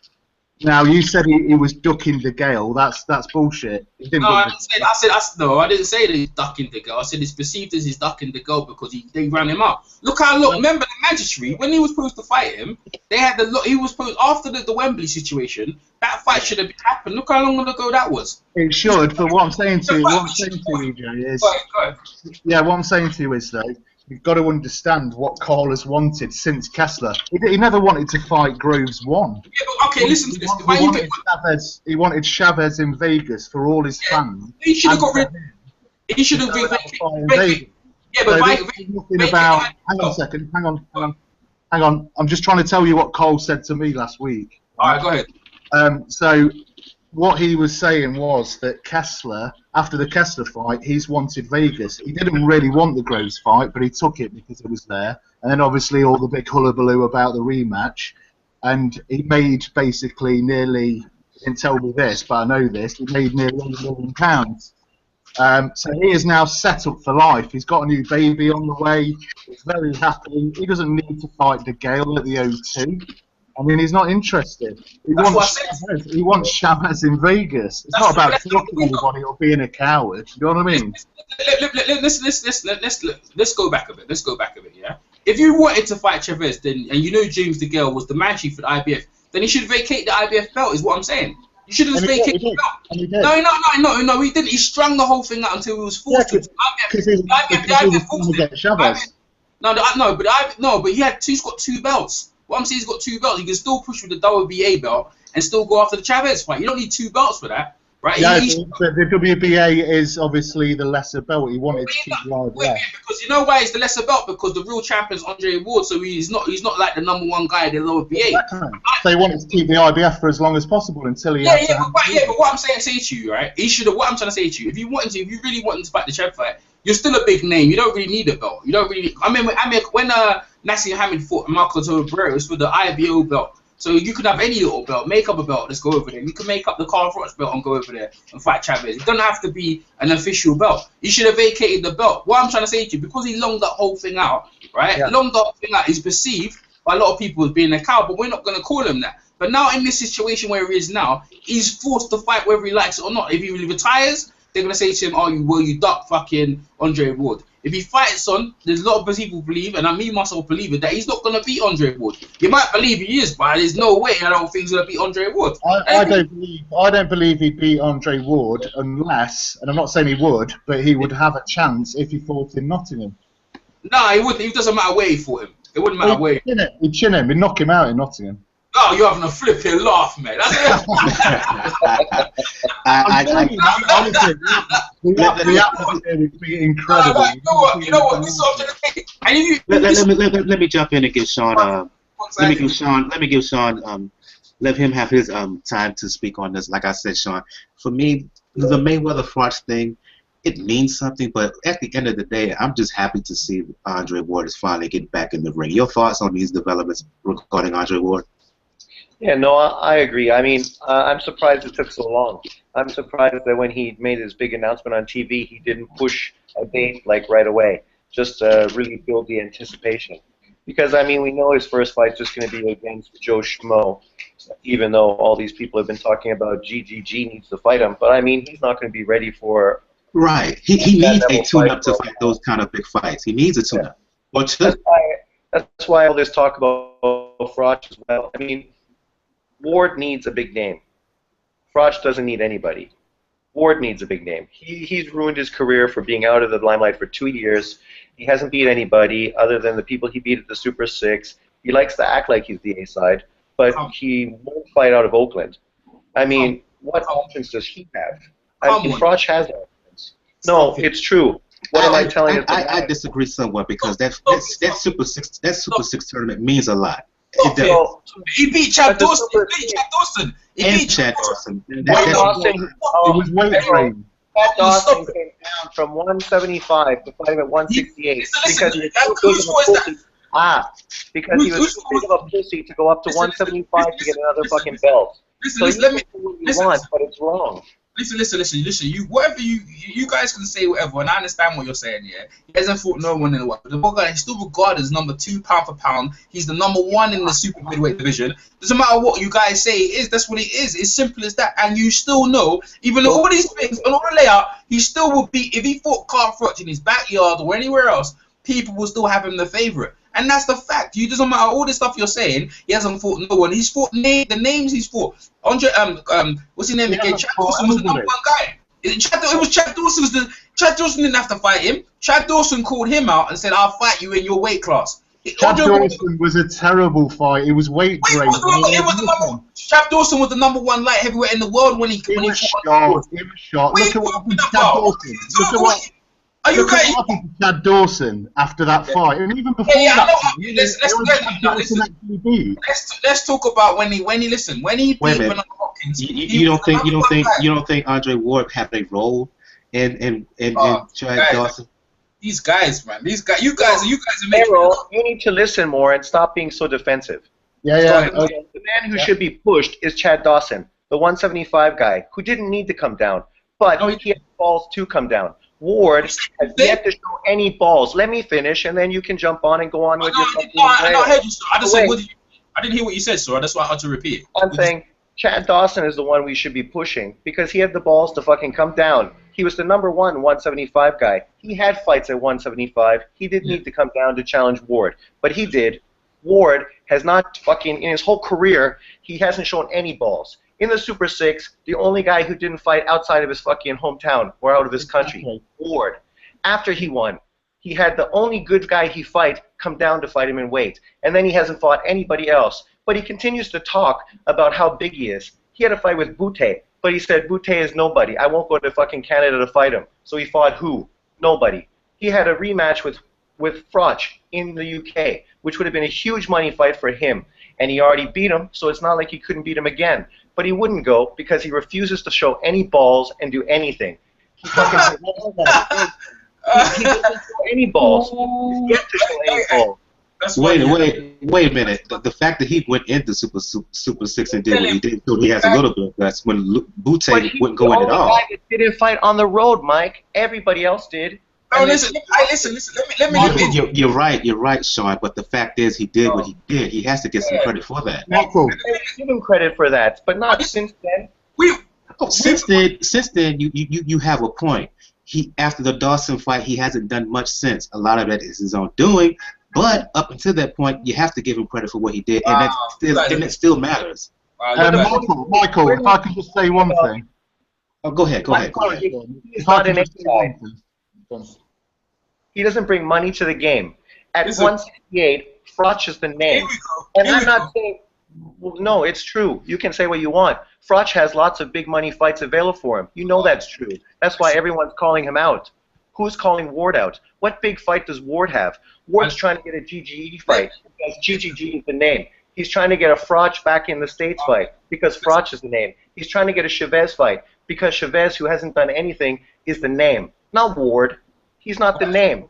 Listen, you can say whatever you want to say, yeah. Chad Dawson, this is why we're talking about risk-taking. Chad Dawson didn't need to do that. Like you said, and he balls. He was stupid to do that. Where is he now? Where is he now? People don't call Chad Dawson one of the great. Chad Dawson's on the verge of being a Hall of Famer people regard Jojo one of the greatest light heavyweights at the time. And look at him now, we don't even talk about him. So because he went down there and done that stupid, he got beat up down there by Ward, went up and got knocked out by Stevenson. We think he's a bum. So what I'm trying to say, you shouldn't have went down there and shouldn't have called him out. Moving on to the next guy, talking about Ward. You got to understand, as a fighter, what is your motivation after you beat some guy that you need to fight him again? And it's not money. It's not money what Ward is chasing. He's chasing greatness. And his mind is like, I don't see why I have to beat this guy if I beat him again. He's chasing greatness. That's what it is. It is what it is. And the guys you're talking about, the money division, all the things you're talking about, money, he doesn't care about that. He wants to fight the very best. Now, with the thing that look, the WBA still know it. That's why he's still been the champion all this while. They saying you have to fight, Carl Froch has to fight him. But Carl Froch knows he's in a situation like Chad Dawson, that if he fights Andre Ward, he's going to end up like Chad Dawson. I'm not trying to say he's going to get knocked out. I'm not trying to say that. But his legacy is in jeopardy, in my opinion. Right? It doesn't matter you.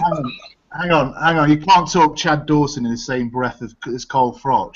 No, this is what I'm trying to say to you, so I explain it again. I'm trying to say, like Chad Dawson, right? He had a situation where Chad Dawson didn't need to fight Andre Ward. Does Carl Froch need to fight Andre Ward? He doesn't need to. That's the situation. What I'd say, though, EJ, is Ward does care about the money. He's always cared about the money. He feels that his whole career he's been hard done by. By not doing these big fights. He's fighting people in their peak. He's fighting. No, listen. Look, you can say he's fighting guys, at their very best, right? And he doesn't. His motivation, regardless about money, the money's gonna come with his greatness. But you're talking about basically right now a first ballot Hall of Famer. You're talking about Andre Ward right now. Just his career right now. He's a first ballot Hall of Famer. You can't afford no losses. Nor can Carl Froch. This is what I'm trying to say to you. With Carl Froch, if Carl Froch lost to Andre Ward now, it ruins his legacy. It does, and that's what. And Eddie, it does, and Eddie knows that. That's why Eddie suggested to him that he should retire. That's why. Listen, if Carl Froch lost to Andre Ward, it would still mean that in his whole career, he's beaten every man he's faced apart from Andre Ward. I don't think it ruins his legacy. My question is, does Carl Froch really want the fight? That's my question. No, he doesn't. He doesn't. Ward He wants it in Nottingham. Ward needs it, not Froch. It's not need. It's not need. It's not need. It's not need. I'm not asking about need. I'm asking, does he want? There's a difference. No, of course he doesn't. Of course he doesn't. Now, actually, you know what? Carl Froch wanted the fight, but Andre Ward saying he doesn't want it in Nottingham or wherever he wants it. This is Carl Froch saying, yeah, right, then I'll get anywhere in England. It doesn't have to. Then if Froch really doesn't, if Froch really doesn't want the fight, and if Ward only wants to fight for certain conditions, why all this talk then, and why are they making this mandatory for it to happen? Why don't just both guys move on? Well, that's because they made it a mandatory, the WBC.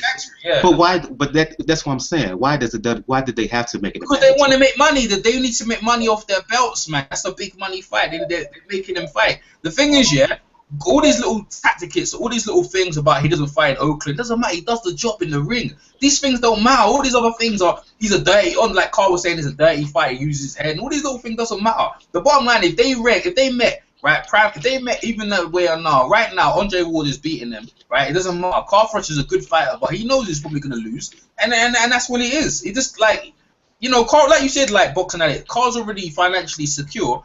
He really and truly wants to fight in Vegas, right? So he might as well just chase that dream and vacate the belt and just go and chase that dream. My last point on this. I mean, I was at the fight in Atlantic City, and I'll tell you what, the atmosphere was absolutely dead. It was awful. Carl wasn't. He didn't look right going into the fight to me. He had a go. He got totally outboxed. But you know what? He still won 3 or 4 rounds, in my opinion. He got battered. He got lost big rounds. No, he didn't get battered at all. He didn't get hurt once. He got battered up. Like, he lost a lot of rounds. That fight was even close. It was like a 6-7 fight margin. I don't know why the judge even had it that close. Well, I certainly gave him at least 3 rounds, possibly 4. See, I'm glad you're honest.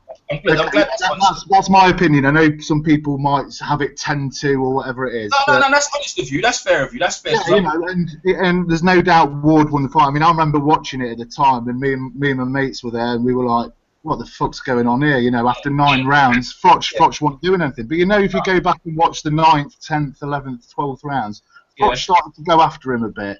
And you know what? Ward didn't like it very much. Now in Nottingham, Froch would go after his ass. And that would be a totally different fight, let me tell you. Knocked out. He get knocked out if he does that. He get knocked out. But the thing is, yeah, like, to be honest with you, Carl wanted to fight him. Carl wanted to fight Andre Ward. Andre Ward came over before, after, I think it was the Wembley fight. No, not the Wembley fight. When Ward came over before, because I think HBO televised the fight. I think it was, what's that guy? Yusuf Maka, one of them fights there. Andre Ward came over. Carl said we want to fight in the UK. At that point, Carl said we'd take it anywhere in the UK.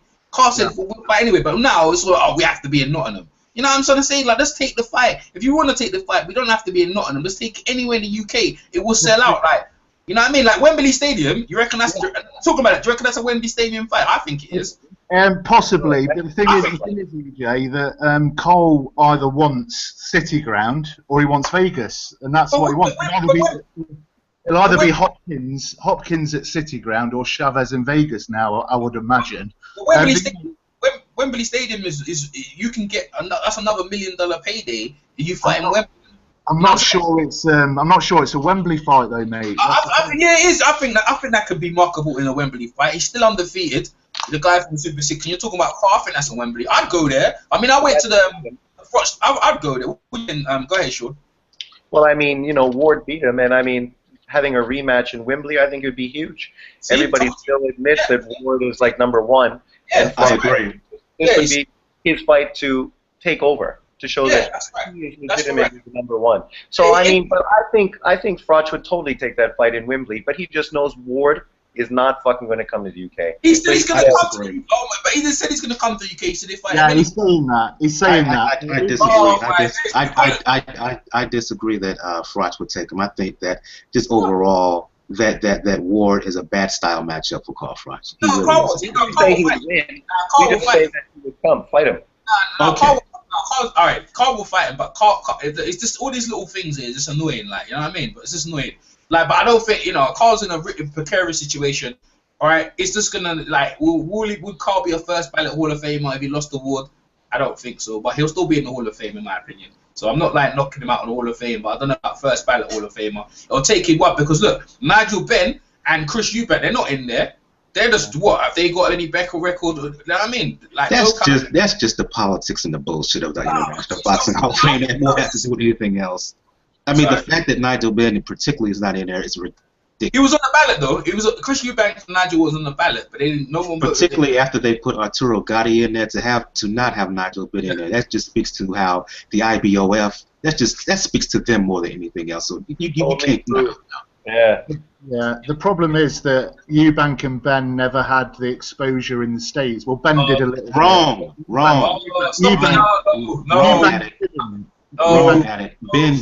Ben did. The Watson fight was here live.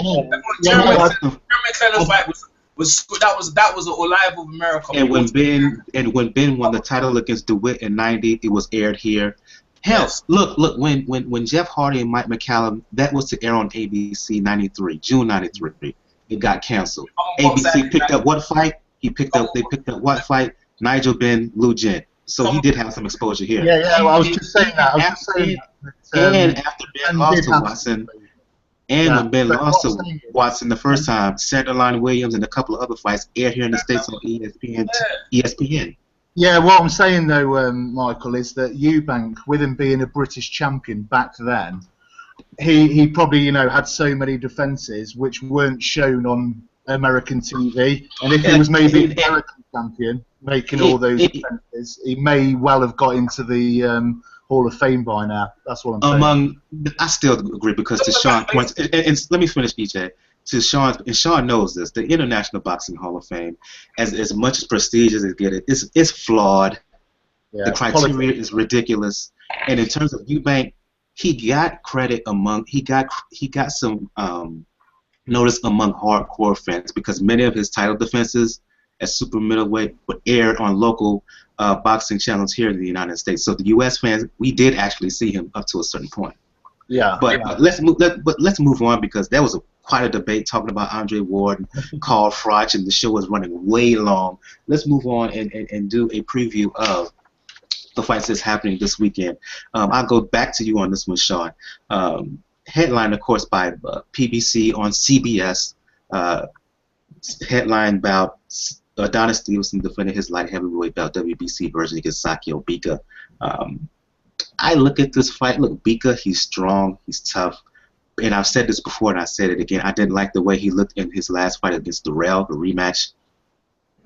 And for me, I just think that if Bika had issues with the boxing ability of Anthony Darrell, not Andre, Anthony, I'm sorry, how is he going to deal with Adonis Stevenson? I think, to me, Adonis Stevenson is kind of predictable. You can read what he does, but the overall length, he's not taller than Darrell, but he's longer. He got real long arms. He knows how to use his jab. He knows how to use his length. And he's not that an aggressive fighter. He kind of fights on the back foot most of the time. I just think that Bika, as rough and as crude as he is, I think this is an opportunity for Adonis Stevenson to really look good here. No, I agree. I mean, you know, I don't take this fight very seriously. Bika looks crap in his last 3 fights. I mean, he has. I mean, I thought he lost all 3 of them, you know. And then he's stepping up to 175 against a guy who has serious power and is going to be a guy that fights on the outside behind a jab. Him trying to get inside with his awkward style, he's just going to eat lots of punches. And I think this is going to be his first stoppage, him getting stopped by Adonis Stevenson. I mean, the guy's like 40 years old. I mean, Adonis is old too, but he doesn't have the face first in the pits type of fight that Bika does. He's more of an outside fighter, and he hasn't fought a lot anyways, being like a guy that started later on in his career. I heard you laughing over at EJ Boxing Live. I guess you disagree. No, I agree with him. I agree with him. Okay. I agree with him. He's desperate. He's desperate. He's lost legs. He was over there on the Fox Groves fight. He was there begging Carl for a fight. He put his WBC silhouette right in front of Carl. All the belts are there, and Carl said, "Well, I've won that belt already. I don't need it." He couldn't even get a fight there. He basically fought. To me, that fight with Jarrell was a good fight, and you know, Jarrell doesn't deserve it, but Jarrell in the second fight definitely deserves to get the belt. He's a very hard guy, but he's coming to the end of his career, and maybe he feels like, oh, we're gonna feel more fresh if he goes up. He might be, but he could possibly be stopped. But he's not gonna win this fight. It's just gonna be a one-sided being. If Bika gets lucky and takes him out, then great. But I don't see him winning the fight. And to be honest with you, it's a kind of a shame though, because the guy, after his long career, he finally gets the world title, and he still didn't get no respect. It's ridiculous. You know what I mean? It's like boxing is just treating people like bums. Like this, to me, he gave all the great fighters, right, the hardest fight. Joe Kawasaki, Andre Ward, right? He gave all these guys the most hardest fights in there, but yet you see this guy. It's sad to see, actually, going up a weight, going against Stevenson in Canada just to get a payday, just to get a shot, because no one in the super middleweight division wants to fight him. And, you know, he's gonna get beat up, but the tough guy. If he does pretty good, I'll cheer him on, because I like him, but. I see it one way beating. I don't think he's going to get stopped. I hope he's not. But I wouldn't be surprised if he does. And, you know, it's just the way it is, man. Mr. Boxing Addict, your thoughts? Yeah, I mean, everybody said it there, haven't they? It was Anthony Darrell, not Andre. Anthony. Right, yeah. Yeah, I mean, everybody said it. You know, Bika has been that kind of roughhouse fighter that's always given people problems over the years. But essentially, he is shot now. I mean, in the first fight against Anthony, I thought he did well, and I thought he just nicked it, actually. Yeah. But he still looked pretty terrible. And in the last fight, he looked really terrible. And he looked like, for the first time in his career, he's ready to be knocked out. And I think Stevenson will knock him out. I think Stevenson's got that huge left hand. Bika will chase him around the ring for a bit, and then he'll get on the end of one of those big left hands, and I think it'll be over within 6 rounds.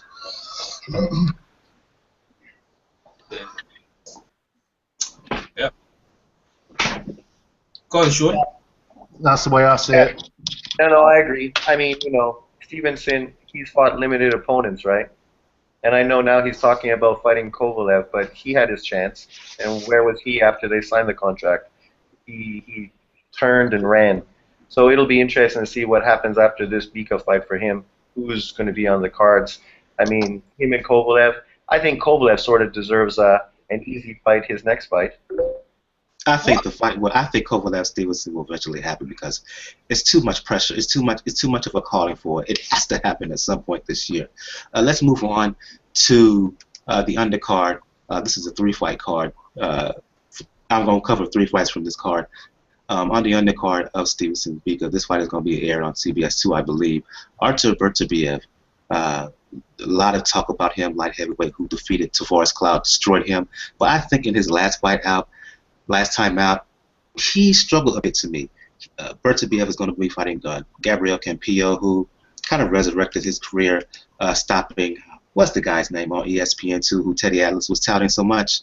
Yeah, that guy, yeah. I know. I got rid of him box. Go on, carry on, Mike. Go on. I go to you on this one. I go back to you on this one, Sean. Campillo, I think that was a bit of a fool's goal because the guy he fought, once he faced some resistance, he kind of quit. So we don't know where Campillo's at in his career, even though he got some decisions. He lost some decisions in the past that he probably should have won. Thompson Williams Jr., that's the one he knocked out. There you go, Thomas Williams Jr. Your thoughts on this fight with Beterbiev and Campillo? I mean, I think for Beterbiev, it's a good fight, right? He's stepping up competition, which you need to do because he hasn't had many fights. So this is just another step on the ladder, fighting an ex-champion, a guy who has legitimate skills, but a little weak in the chin. I mean, I would expect Campillo to box on the outside, make him look bad early on, showing his skill. But, I mean, eventually he's going to get caught, and then I see him getting knocked out within the first 4 rounds. I can't see Campillo boxing and moving so well that he avoids him longer than that. So the strength and the power of Beterbiev will be too much in the end for him? I think so. Because, I mean, he's the type of guy that even if he doesn't hit you with a punch, he's going to, like, bowl into you with his body, right, and sort of knock you backwards into the ropes. He's very physical. Sometimes he looks a little awkward in the way he fights. He's not very smooth, not like Campillo. But Campillo is a smooth fighter who boxes from the outside and uses combinations, but always has his hands down as well. And he has a bad chin. And he's been knocked out a few times in his career once he stepped up to that next level. EJ Boxing Live, Mr. Boxing Addict, your thoughts? Let me go first, Boxing Addict, yeah? All right, so on Campillo, Campillo's won 3 in a row. And to me, I think Campillo's going to win the fight by unanimous decision. But Artur Beterbiev looked terrible in his last fight. Yes, he did win by knockout. But to be honest with you, they're pushing him too far. Campillo is a very, very tricky customer, and he has a punch. The 3 of the fights he's won by knockout. Beterbiev can be hit, and this is why they've took the fight. They realize you can outbox him. He's still look how many fights he's had, man. Like he's not even had 5 fights already. Is it 5 fights? Actually, it's an eliminator. It's kind of an eliminator, so the fight kind of had to happen. It's an eliminator for a title shot. Yeah. But what I'm saying to you is that okay, it's like under 10. It's under 10 fights he's having. You're right. It's eliminator, right? But what I'm saying to you is that, in my opinion, I think Campillo is going to win the fight. Campillo is no one to be underestimated, and it's only exceptional fighters have beat him. Exceptional fighters have beat Campillo. He beat Tavares Cloud, right? But he didn't get the decision. Yeah, he got blown up by Kovalev, right? Just knocked him coma. But other than that, you have to be pretty good to beat him. And I don't think Beterbiev has got that. He's got power, but his boxing ability ain't that good. And he better be on his 8 game. I think Campillo coming into this fight, if he's going to beat him, Campillo's going to... This is the time to beat Beterbiev because he looked terrible in his fight. So I'm going with Campillo by unanimous decision. So let's roll it on, man. That's what I'm going with. Boxing Addict. Mr. Boxing Addict. Yeah, he's a big aggressive puncher, isn't he, Beterbiev? But I tend to agree with EJ, actually, that Campillo will probably... I think he could possibly eke out a decision here.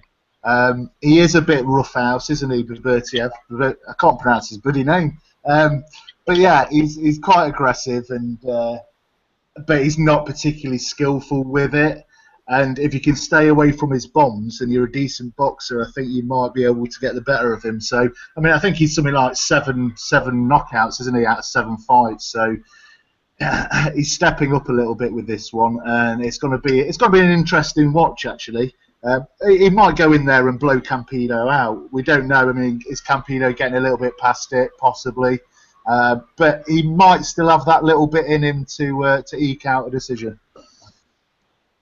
I want to talk about, also on this card, I want to talk about a fighter by the name of Julian Williams, and I'll go to you on this one. Back to you, EJ Boxing Line. Julian Williams, a rising junior middleweight from Philadelphia. I've seen him 3 fights. I like what I see with him. He doesn't have the style and flash, maybe, but I put him in the category of a Mike McCallum, a guy who can do everything well but doesn't do one thing spectacular. Well, let me take that back. McCallum's spectacular. He went to the body, but for Williams, I think he's an all-around fighter who doesn't. It doesn't look like he's doing a lot of great things flash-wise, but if you really watch him and analyze and assess what he's doing, he does a lot.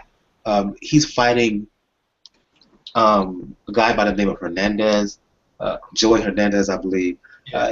Your assessment of Julian Williams, your thoughts on him as a fighter? Yeah, J-Rock. American prospect.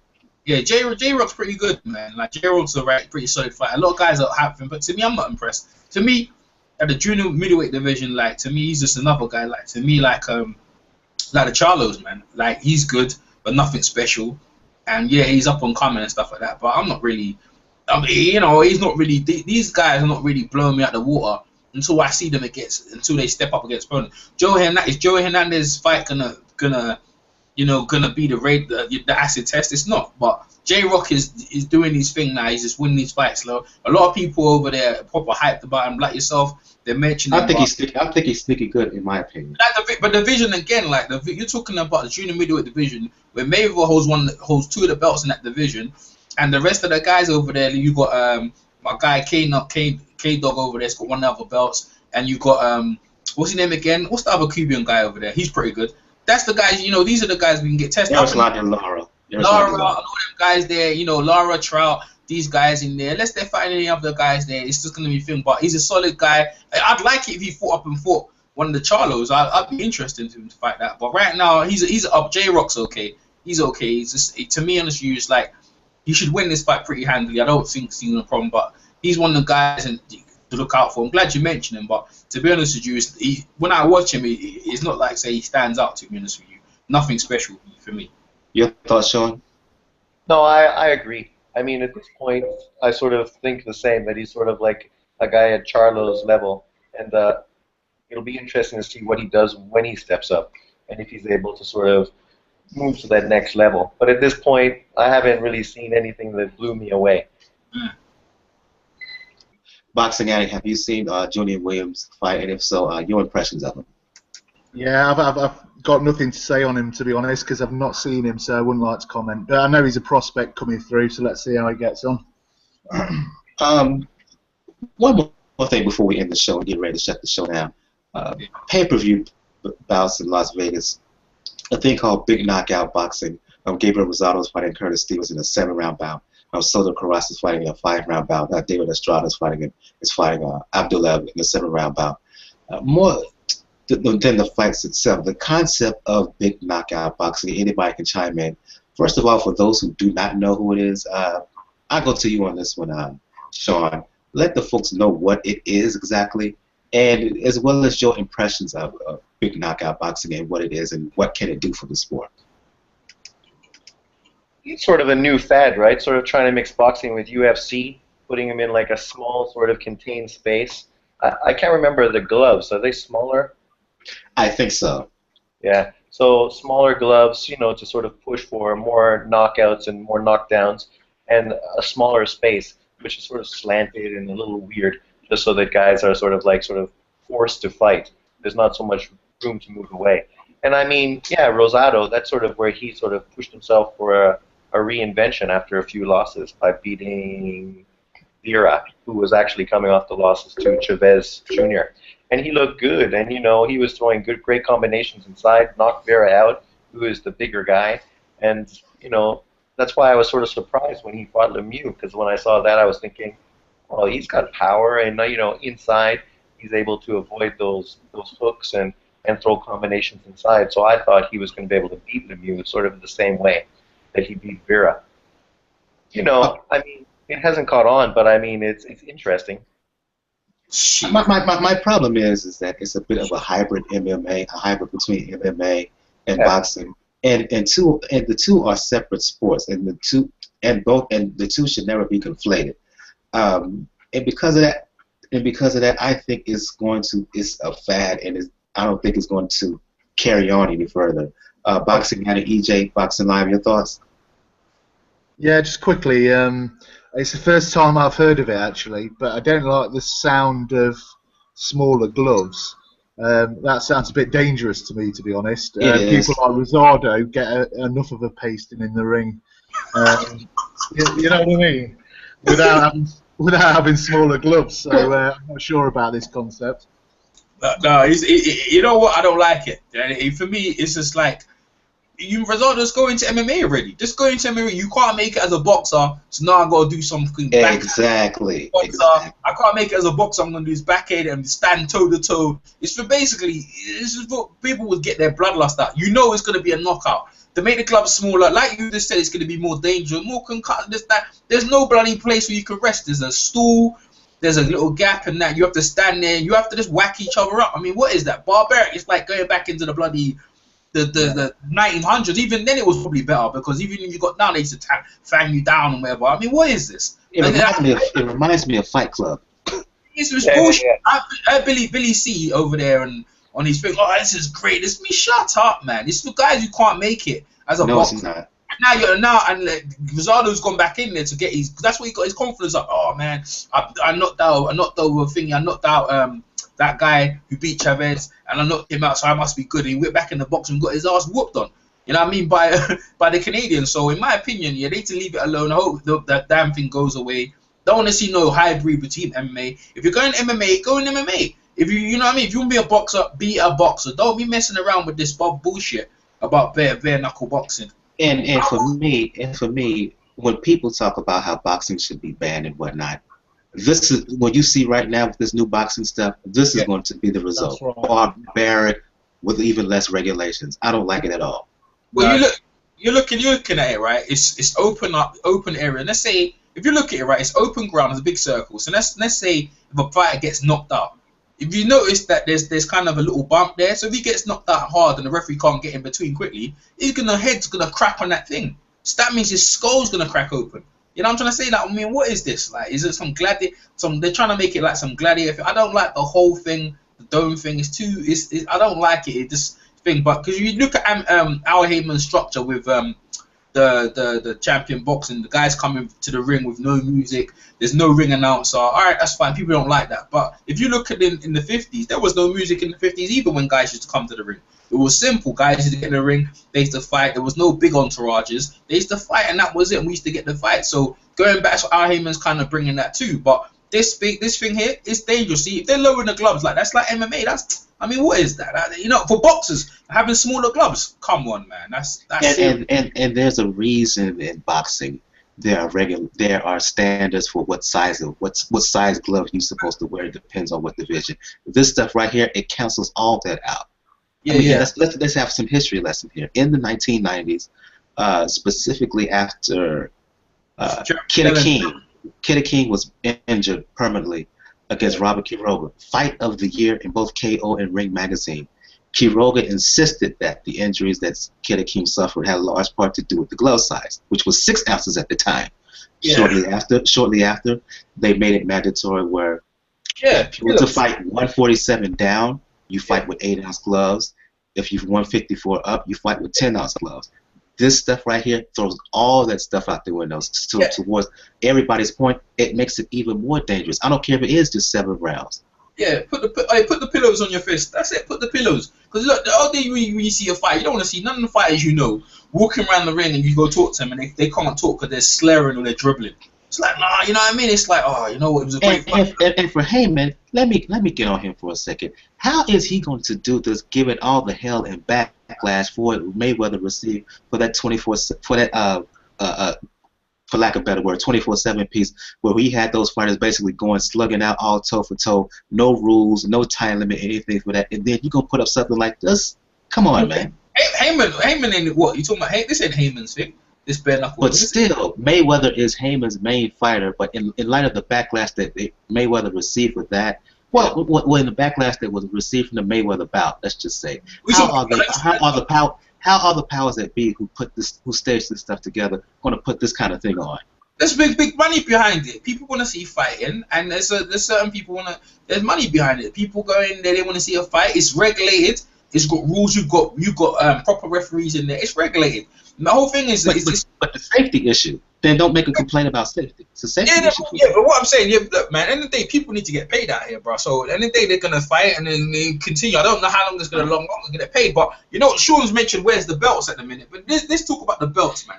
You know, the reason why fights not happening is because of these stinking belts. This is the reason why fights are not happening, because all these WBA, WBC, WBO, all these belts, right? So like Al Heyman is trying to say, let's get rid of all these belts. Let's put the fighters in there. If you're with Al Heyman and Al Heyman's got 80 fights, you're gonna fight. Now he's making all of his fighters fight each other.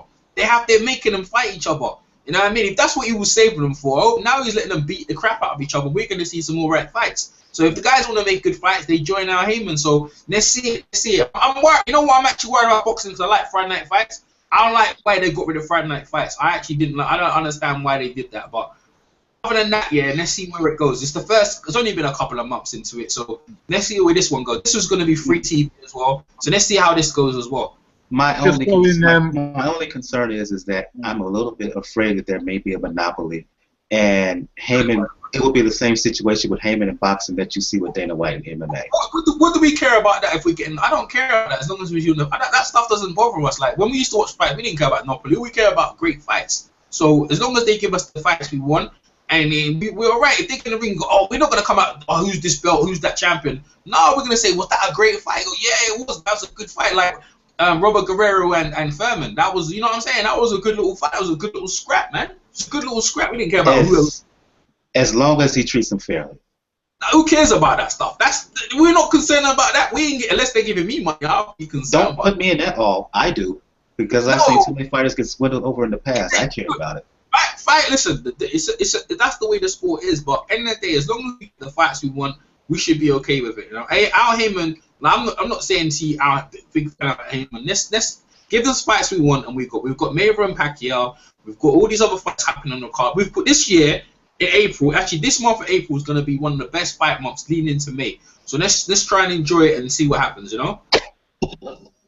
You was wanting to say something, boxing at it? Yeah, I just wanted to, back to the original point about this boxing in Vegas or whatever.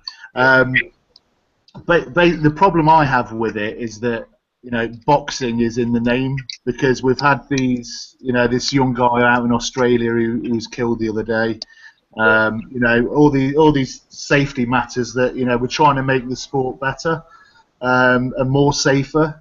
But when you get things like this coming out of the woodwork, if somebody was to die in that ring in one of these bouts, like Rosado or some, God forbid, Rosado gets seriously injured or something, where does that leave the sport again? You're going to get the people coming out of the woodwork trying to ban it. So I don't like the sound of it at all, really.